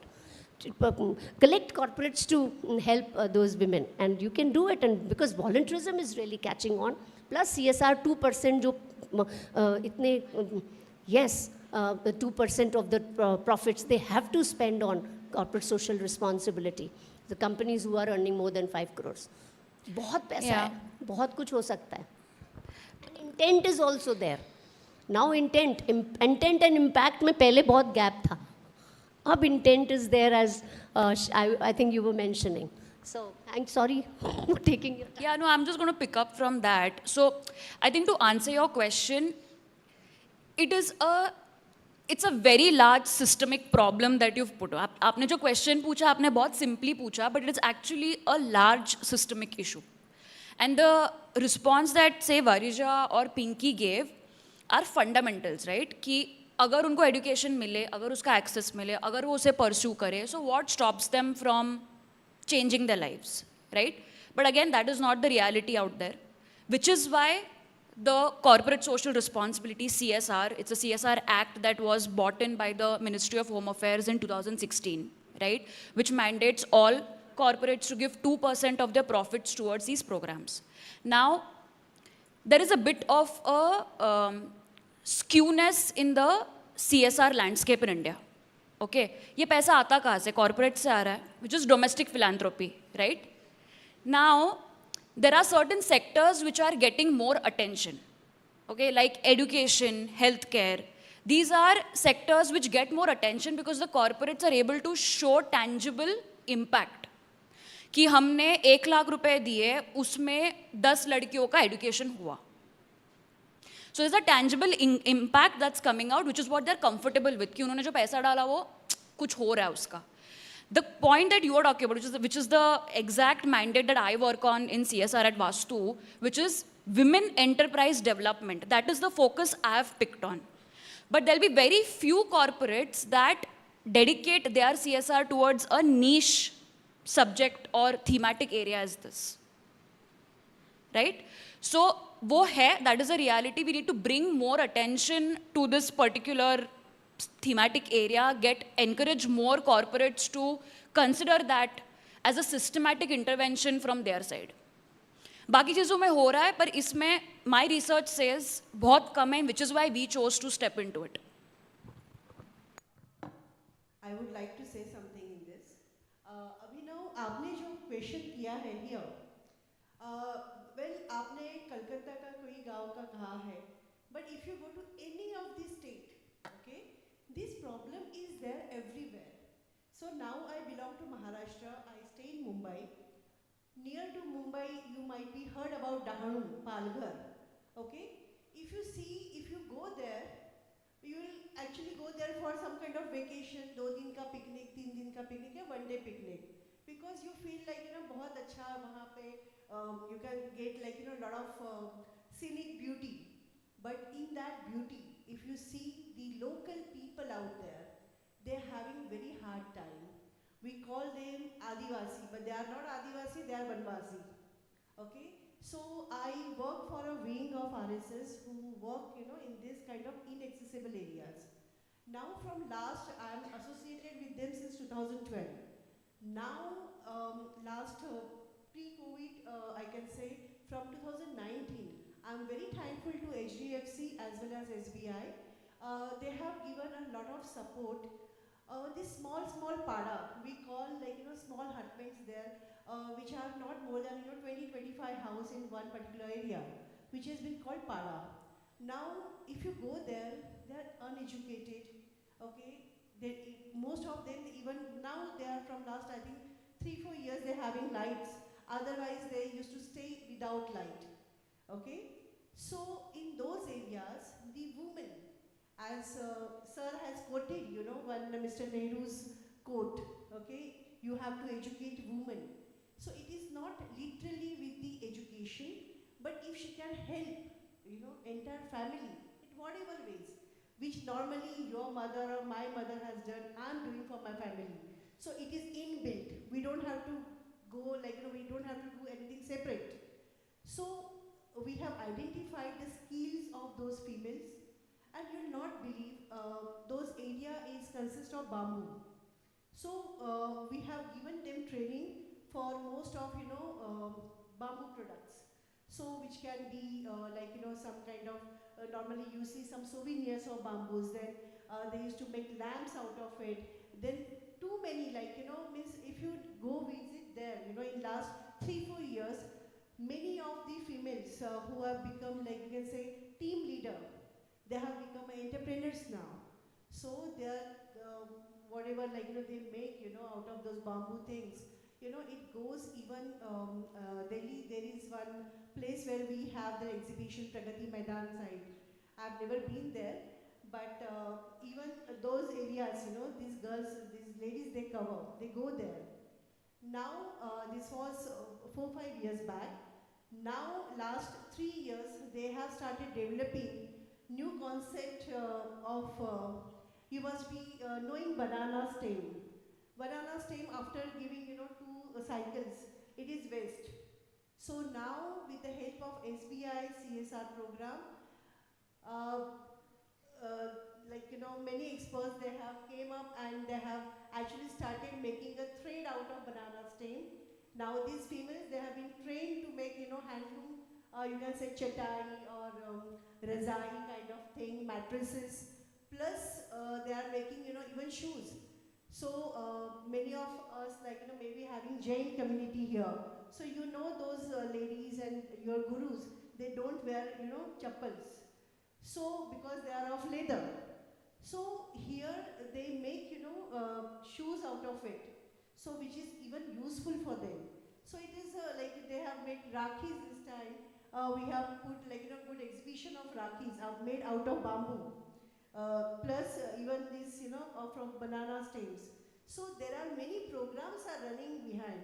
I really want you people, you are young generation, so you should come up. Your learning has to be very wide for this. So now when you have seen, you have had that concern. I'm very happy to see that, because very rarely you see. So what to say, like how ma'am has said, like definitely you have to take that initiative ahead. So I am also working female from last almost 28 years.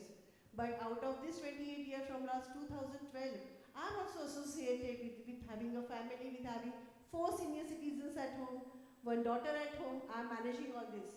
So young blood like you should come ahead, whichever platform. I am not particularly naming any of the organization, but you have to get affiliated. If alone you cannot do, so definitely, she is quoted like, startup starts with startups. So you have to find out anybody else like you who is interested doing this, go ahead and make something, different or maybe exclusive out of it.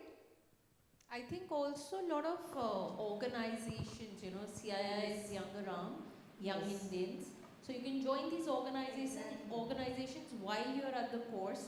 They'll give you feeler and certain level of exposure with the corporates, how they're doing it.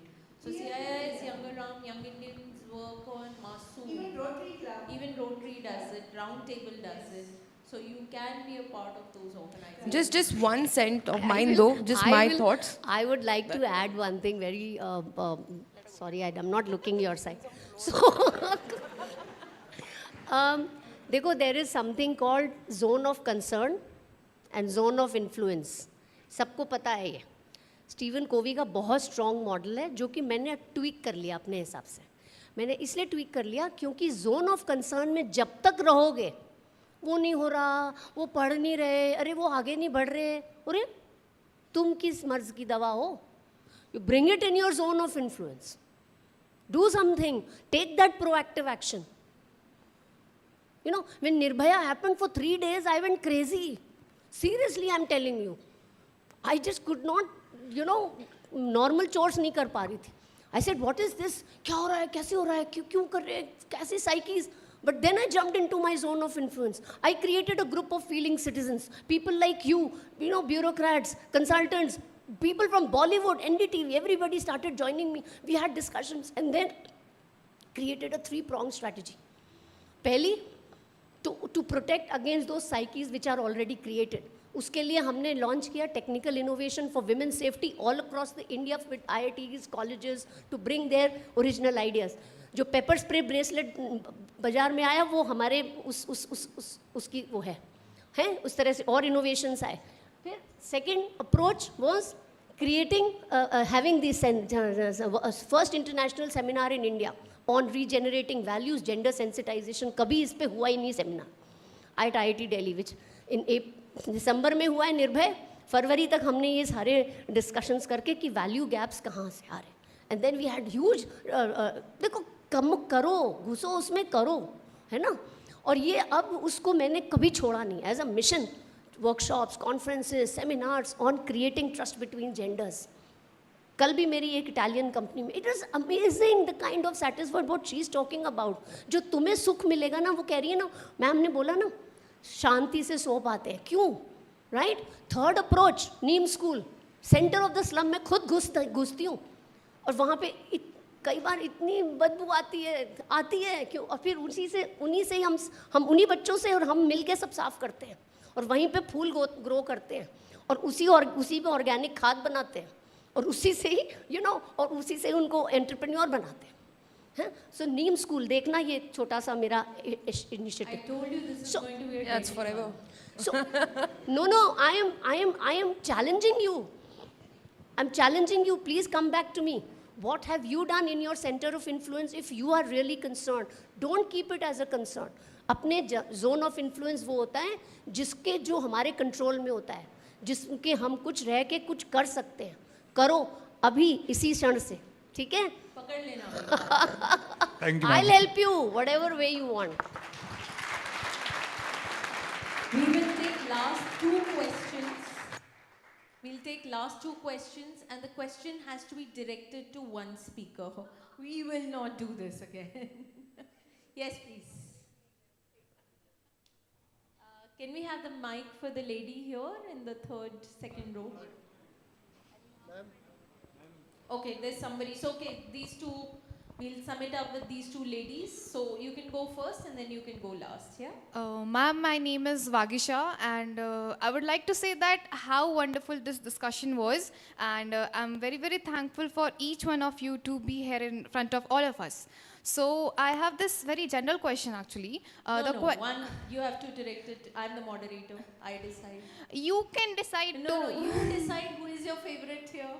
I cannot do favorites here, but you should listen to my question first. No. This is going to be very deadly for the moderator because I can see Mr. Bhushan staring at me because the time is clocking. I'm not even looking in that direction. I can see it from my side view. कुछ तो गंदा सा stare आ रहा है, but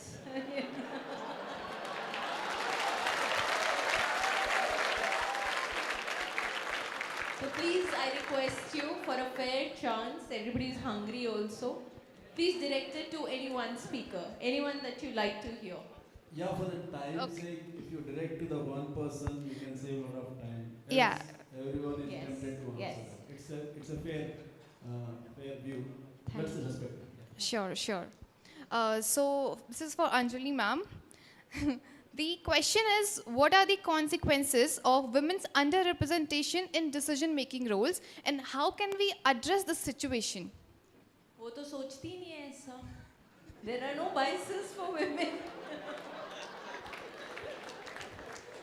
वो सुना है ना बचपन में पोएम, वीर तुम बढ़े चलो, धीर तुम बढ़े चलो, सामने पहाड़ हो, सिंह की दहाड़ हो, तुम निडर हटो नहीं, तुम निडर डटो वहीं, वीर तुम.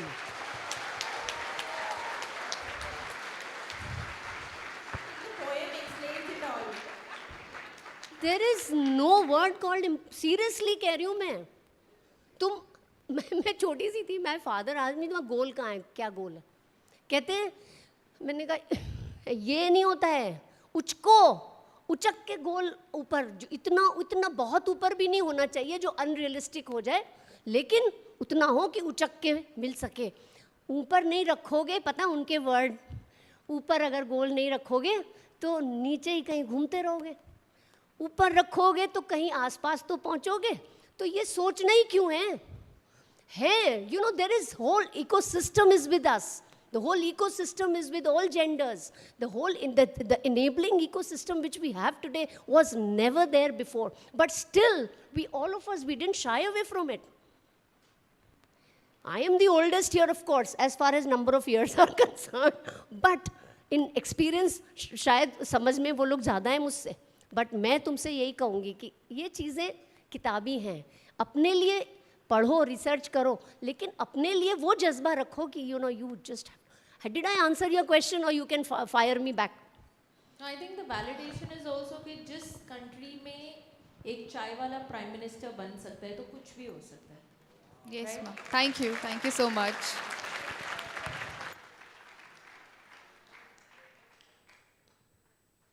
We had the lady here.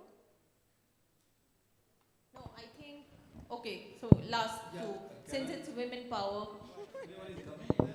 Hanji? Anyone is asking, else I have one. Yes, we have two women in the queue, so sir will have to wait because it's SheConfluence.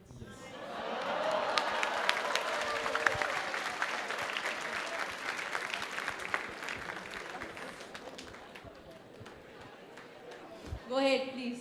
Good afternoon, ma'am. Ishika here. My question is to you, that as per your experience, what are the key challenges you face in terms of innovation, and how could I or like every woman could address while MBA program? Linked with that, another question I have, that like how an investor or a capital venturist person helps a woman in order to lead a woman startup, like disturbing the traditional approaches that we follows, like how could we overcome those? That's it. Thank you. I think a brilliant question, and I learned this in my management. How many of you have read Philip Kotler?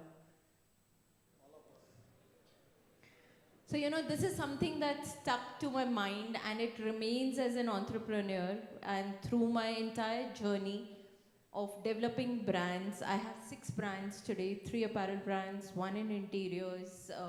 We work in the area of education and disability awareness. So one statement stuck to my mind: if your customer wants rotten apples, you give them rotten apples. That is to understand what, not quite literally, but the consumer doesn't want the fine apples. More often than not, we are creating something what we want to sell. So as an entrepreneur, you have to be very selfless. You have to think what the other person wants. What's the other person, what's your consumer's pain point? What is their requirement? It is not about I, me, myself. As an entrepreneur, it's a very selfless space when you're working as an entrepreneur. What does the market want? What does the consumer want? So we work in the space of, so one of our brands, I'll give you an example, just a short one, which is clothing for women, workwear women. Clothing is what we create. ये requirement आज से 20 साल पहले शायद इतनी नहीं थी, because इतनी औरतें काम ही नहीं करती थी. Now, a lot of women have come out to work, and there are no brands that are catering to their needs. Now, having said that, we do have international brands. We have an H&M, we have a Zara, we have a Marks and Spencers. How are we different? How many women in India wear skirts and blazers? How many women here are, you know, wearing Western clothes when they come to a podium like this? So, how many brands in India are creating India-centric brand? Again, when we talk about UK, an average UK woman is 5 feet 6 inches height with a 16-inch shoulder. Average Indian woman is 5 feet 2 inches height with a 14-inch shoulder. So there was a need.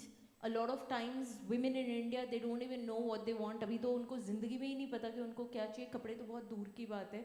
So we took it up as a challenge that here is a need gap. Here we need to innovate, and here we need to educate. So now, very recently, as we speak, 2 weeks ago, we've launched workwear saris.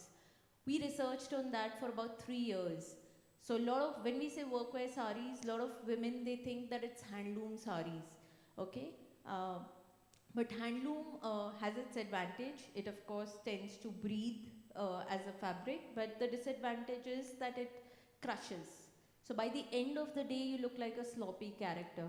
So we researched on the textiles which do not crush. It's anti-wrinkle, it's anti-crease. आप सो भी जाओगे, आप same sari में जा भी सकते हो. You know, so that is the level of innovation that we had to get into in terms of providing rotten apples. You know, what the consumer really wanted, what is their pain point, and the colors. India is a very color-centric country, whereas, you know, the West is very blue, black, brown, grey. And also from the West, when we talk about, you know, lot of what you're wearing here, and I'll offer this to the college and the students here to design uniforms for you. Why do we want women to dress up like men? And it used to happen when I started work, I started dressing up like men. I would not have a nail paint to belong to a man's world. But times have changed. You can be a woman, you can dress up like women, and yet compete with men without aping what they are wearing. I hope that answers your question. Thank you, ma'am. Just one more question. Thank you, ma'am. First of all, I would like to thank my campus and for your presence also. I feel really blessed to have this session. So my question is for Dr. Nigam ma'am. Ma'am, since I tapped your I went through your LinkedIn profile, I tapped your cover photo. It mentions that you wish to double the profit for farmers. So in my village, the farmers are not resilient to change. They follow traditional methods. And in Maharashtra, the farmers use technological advancement. So I want some learnings from you after certain milestone in my career. I want them to grow and use these technological advancements so that they can grow to another level. And can you please guide me for the same? Thank you, ma'am. That's so sweet, actually. I'm so happy to hear this, that, questions like these are really, when you feel for... Hi, chalega na? When you feel for, your soil and you are so connected to, it is so nice. Anyway, so this is our homegrown startup. I call myself mother of startups. So my two sons out of IITs, बड़ी बढ़िया करोड़ों, सच्ची में करोड़ों की नौकरी छोड़ के startup, और इतना well-meaning startup. So this younger one is doing. So he started his agri-tech innovation. उसने start किया. उसने ये देखा 10 साल की उम्र से कि मुझे suffering कम करनी है, 10 साल की उम्र से. और उन्होंने जब ये देखा कि farmers जब अच्छी फसल होती है तो डिमांड सप्लाई ज़्यादा हो जाती है ना. तो वो पैराडॉक्स ऑफ प्लेंटी, जब फसल अच्छी नहीं होती है तब तो अच्छी नहीं होती है. तो it was both ways, he loses, right. बहुत अच्छी बात आपने कही. इन्होंने क्या किया, इन्होंने ऐसी टेक्नोलॉजी बनाई है जिससे फार्मर्स के प्रॉफिट्स नॉट जस्ट डबल, और उसके साथ जो वो जो यूरिया हम फेंकते हैं ना, ये उससे वो इतना वो होता है एनवायरनमेंट में कि वो सांस ले रहा है, वही बच्चे पानी उसी में खेल रहे हैं, वही खा रहे हैं. It is really so, they don't even realise the extent of जो व्हीकुलर ट्रैफिक का जो पोल्यूशन है ना, उससे सो मैनी टाइम्स मोर ये एग्री का पोल्यूशन है, because of the kind of practices we have. तो जो अब इसमें एग्रीटेक इनोवेशन से हम क्या कर रहे हैं कि एक सोलर अगर हम लगाएं जो सेम प्राइस पे है जो ये इनकी एग्रीटेक मशीन है, सोलर से 20 times in just one season by just one machine social जो कार्बन फुटप्रिंट्स अरेस्ट हो रहे हैं, 20 times more than solar in just one season by just one machine. So this is the agri-tech innovation. You can join this. I am president in this company for global partnerships. I invite you for internship. Please come, learn, take it to your village. I'll help you. ये तो मैंने तुम्हें सिर्फ 2 फायदे बताए हैं. Thank you, ma'am. But I talked to my father about the same.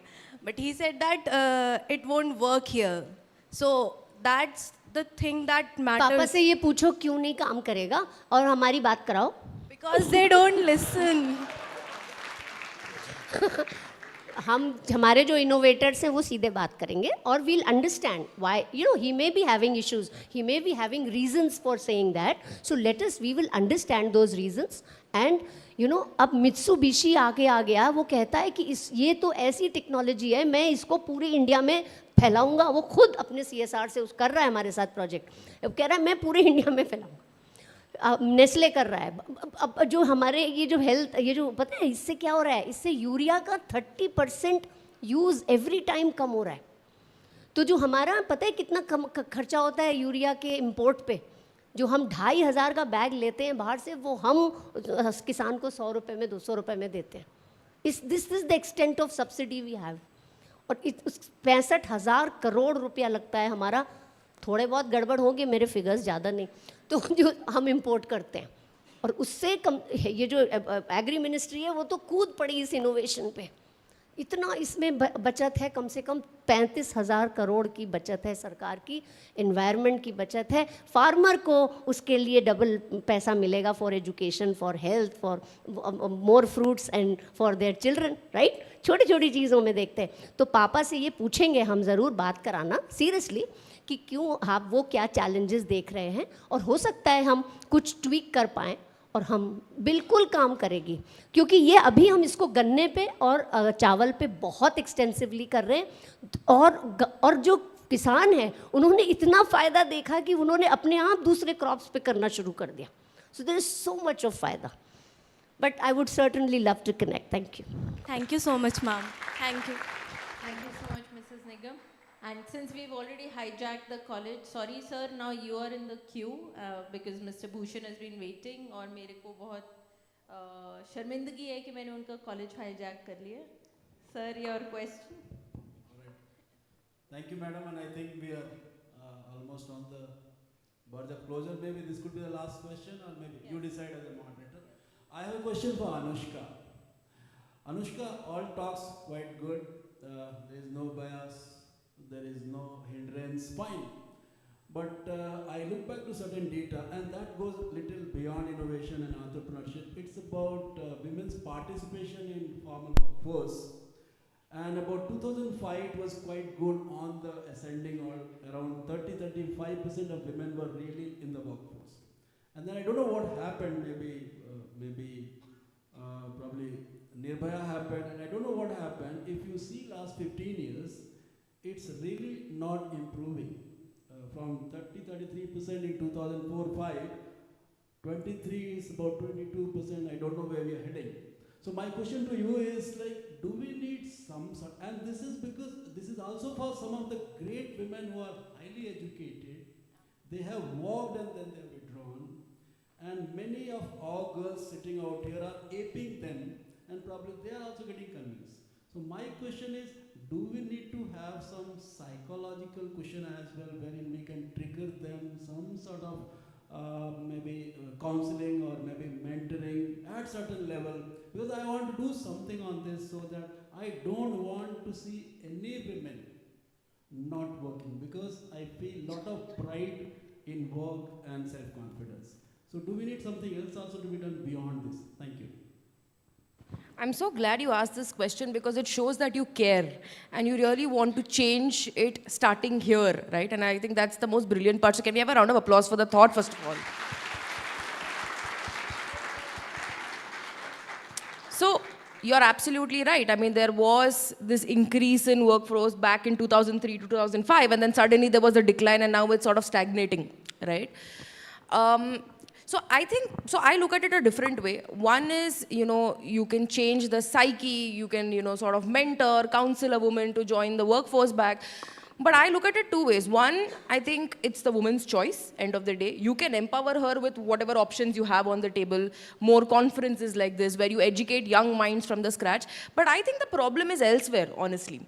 According to me, I think education has to happen to the family first before the woman. I think the man, the husband, the son, whoever it is, has to first of all be educated, and this is from the grassroots level. And this is also one of the questions that came earlier where all the panel answered, and that's all I wanted to say at that point too. I think education for the family as a whole is very important. I think that is where things are going off rail. It is not the woman. If you look at women today, be it a tier 3, tier 4, any city, any metro, anywhere at all, even in a village, they have the desire and the aspiration to do something by themselves. They don't have the support. That's where things go off track, right? So if we consciously can create programs that foster this change in the right way by changing the mindset and the thought process of, let's say, a man, a son, so on and so forth, I think a lot of things can change. However, the decision whether a woman wants to join the workforce or not is solely hers. What I think we can, as organizations, can do is ensure that it is a comfortable space for them, without any judgment, without any bias, like we call it. And again, I'll say this is not just for women, but for men. I feel a lot of challenges faced by men also don't come to the forefront, unfortunately. But there is a lot going on there. And I think, again, I come back to the same word, equity, right? If we have gender equity in place, this is not going to be a problem at all. But unfortunately, that is something we are still working towards as a country, and we will get there. I mean, it is due time. When I look at all of you all, I see the genuine desire to bring about change, and that's why all of these wonderful questions, right? And it's incredible that you're already thinking about this. But go back home when you feel that something is not going on right in families, in friends' families, however it is. Be that voice for change. I think it's very important. When you feel like someone wants to go, do a job, a man or a woman, irrespective, but they don't have the opportunities to do so back at home, I think it is our responsibility to educate the person in front of us and tell them what is the right way to do so. This does not mean you get into an argument or you yell at them and you say my way or the highway. No, it's absolutely not that. It is just that you tell them that it's an equal land. And that means everyone has the right to go to the workforce whenever they choose to do it and leave whenever they choose to do it. A woman who's on a maternity break does not want to leave to do it. In fact, if you see a lot of women, they still will work as much as they can, and that shows the power, right? But what can we do? We can just be supportive about it. And we can create an environment which is safe for them, which is comfortable for them, and so for men, and so for every other gender, right? I think that's all that you have to focus on. Everything else will fall on track. Regarding the number of women increasing in the workforce, I think if I look at it, and this is something that I wanted to mention earlier also, if you look at a global investment standpoint of the kind of investments and funding that has gone into companies, 5.7% of the total funds raised have gone into the startup led by a woman. This is 2021 ka data. And when you look at 100% and look at 5.7%, there's a huge gap, which we are bridging to, right? Right? But that said and done, these things will work along the way. There is nothing that we have to do as catalysts, but hosting more conferences like this, empowering the right folks to come and share their thoughts and ideas on the right podium is what matters. It's not woman or man again. It's just equal opportunities. I think also women are underestimating. They are still battling the fight of just going to work. I don't think they are aiming to even lead the companies. So I think they are, but you know, I have seen the transition over last 20 years. At least वो battle कुछ हद तक तो जीती है. अभी वक्त बाकी है, and I'm sure these women are going to lead the way. UN say, you know, the UN SDG goals talks about gender equality. And that is one of the mandate, and it's not saying that the man is above a woman or a woman is above a man. So we hope to see that happen, especially with this batch, because हमने तो बहुत मेहनत करी यहाँ पर.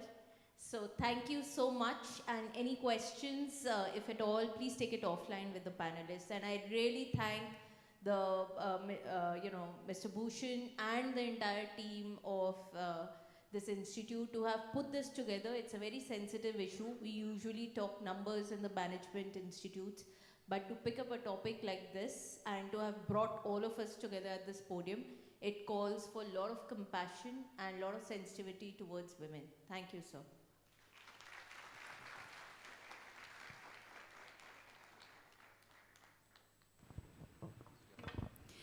It was indeed a very comprehensive, eye-opening, and an educative session.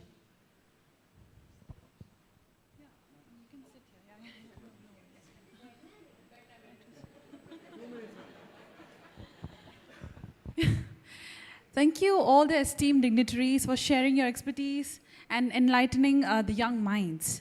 Thank you, Varija ma'am, for chairing the session so wonderfully. What a thought-provoking session it was.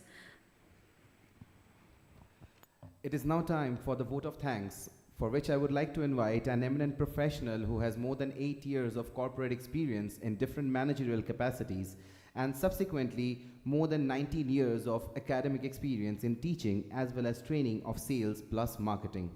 Sir believes in the end-to-end solution of development delivery and achieving excellent employment success of students by working closely with the industry. He holds a PhD, MSc from Presidency College, Kolkata, and MBA from the Indian Institute of Social Welfare and Business Management. Sir has expertise in handling sales and distribution, CRM, and business development. He has also been certified by Harvard University in innovation in healthcare. With a huge round of applause, let us welcome Dr. Ridhiman Mukhopadhyay, Assistant Director, Marketing, MDP, and Consulting, to deliver the vote of thanks.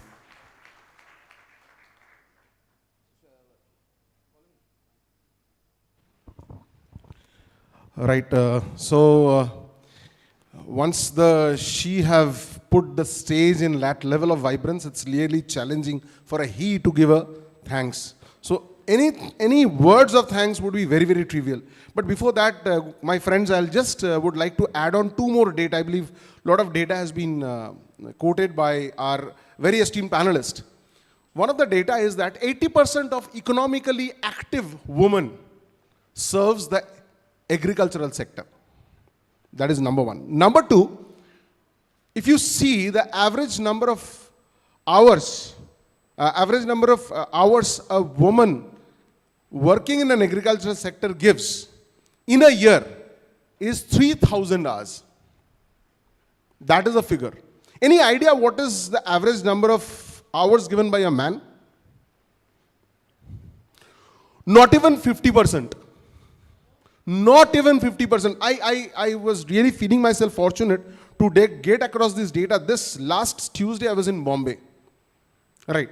And I happened to go to one of the companies which is into marketing of agrochemicals, agri-based chemicals, PIBM Life Sciences. And PIBM Life Sciences, I just came across a concept which they have introduced for sustainable farming, which is called re-earth, where they had an idea that the entire global soil is continuously getting degraded and getting inappropriate for farming. So they are having such kind of a project which is called re-earth. Number two, they have something which is called a Kheti Sakhi. Now these women, which constitutes the majority, so understanding one thing, that it is a woman who is feeding India. Done, an established fact, right? So, yes, that's the fact. So they are training these women into certain scientific measures and practices. I think two of these questions, which has the last two questions which had come, I think that was on totally social entrepreneurship. Extremely pertinent question to that. So there came across, I was meeting the CEO and the MD of this company. I said that, who is heading this? So fortunately that was also a woman, Dr. Neeru Jain. So I just happened to collect a small video of Dr. Neeru Jain. Is that video available with us? Huh? Yeah. I would just listen to this video. Amazing work which has been done by this company, especially in educating the women folks who are into this agricultural fields. Yeah. Hello everybody. I am Dr. Neeru Jain, associated with PIBM Life Sciences for more than a decade, contributing in research and development. PIBM Life Sciences is a technology-driven commercial organization committed to provide eco-friendly solutions to the farming fraternity across the globe. Through our products, we are having a vision of micro input and macro impact. Our products are accredited for use in organic farming by global agencies like OMRI and EcoCert. In the present era of industrialization and climate change, our soils are deteriorating. Through our mission of Re-Earth, we are committed to reclaim the Mother Earth and shift the focus from enough food to good food, following the use of our innovative range of products.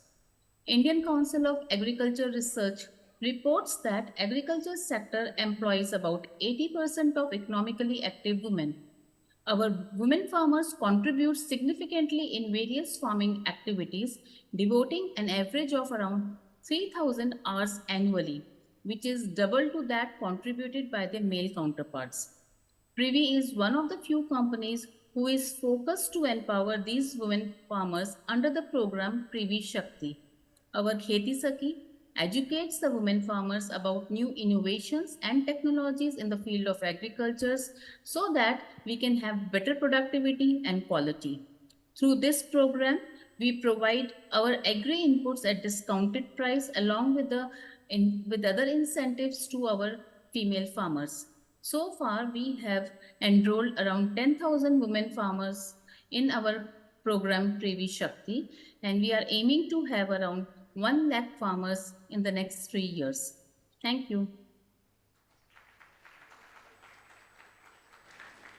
Yeah, I just thought of playing this video because I found that the discussion, especially at the terminal part of this session, was actually very, very commensurate with this kind of a philosophy which has been adopted by PIBM Life Sciences. Now coming back and once again getting into the real agenda of Thanksgiving, I think all these 5, I won't say women, superwoman, right?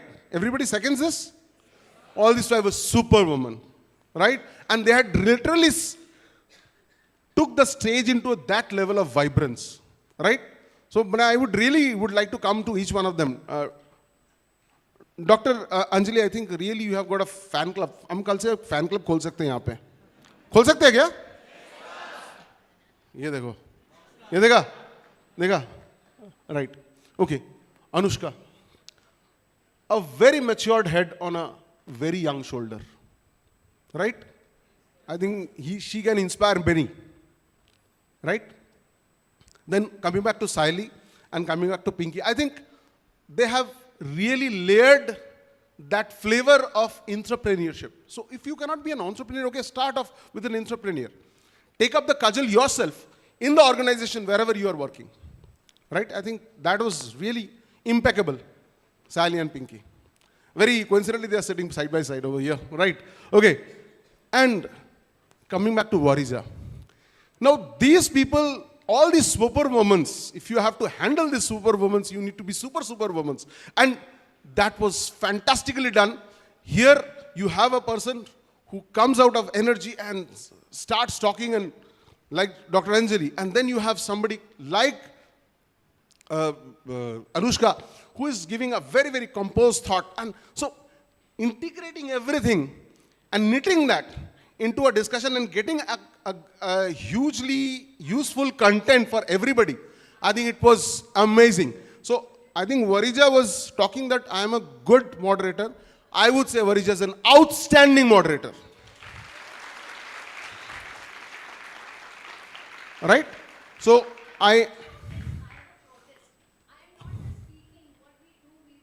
wonderful, wonderful. Ma'am, कल से fan club खुल जाएगी, आप don't worry. Right. So once again, and obviously, if we have these people on dais, obviously there has been a good number of hard work that has gone behind, and I really appreciate the work which has been done by the corporate relations team. The corporate relations team has really fantastic work to get these people over here. Now I get to the conceptualization of this kind of conference like SheConfluence. Somebody, I think, I think Warija gave the example of photosynthesis and solar system. So photosynthesis and solar system gives us one very important lesson to us. Sun is the source of all energy on this universe, right? बचपन में यही पढ़ा है हम लोगों ने. So just like that, if it is something is emancipating from PIBM, the sun is one, Ramanpreet sir. So I just understood when I got a proposal that, yes, this SheConfluence, unfortunately our chairman could not attend this, but it was entirely his brainchild that we must organize this kind of a forum with the women entrepreneurs. Absolutely wonderful. Obviously we had a fantastic team of execution. You can see the kind of hard work which has been done by corporate relations team, the hard work that has been done by the admin team, the entire travel desk who had been continuously working hard for making these people available at this place on the right point of time. So I think that is, and mostly I would definitely give a separate words of special separately.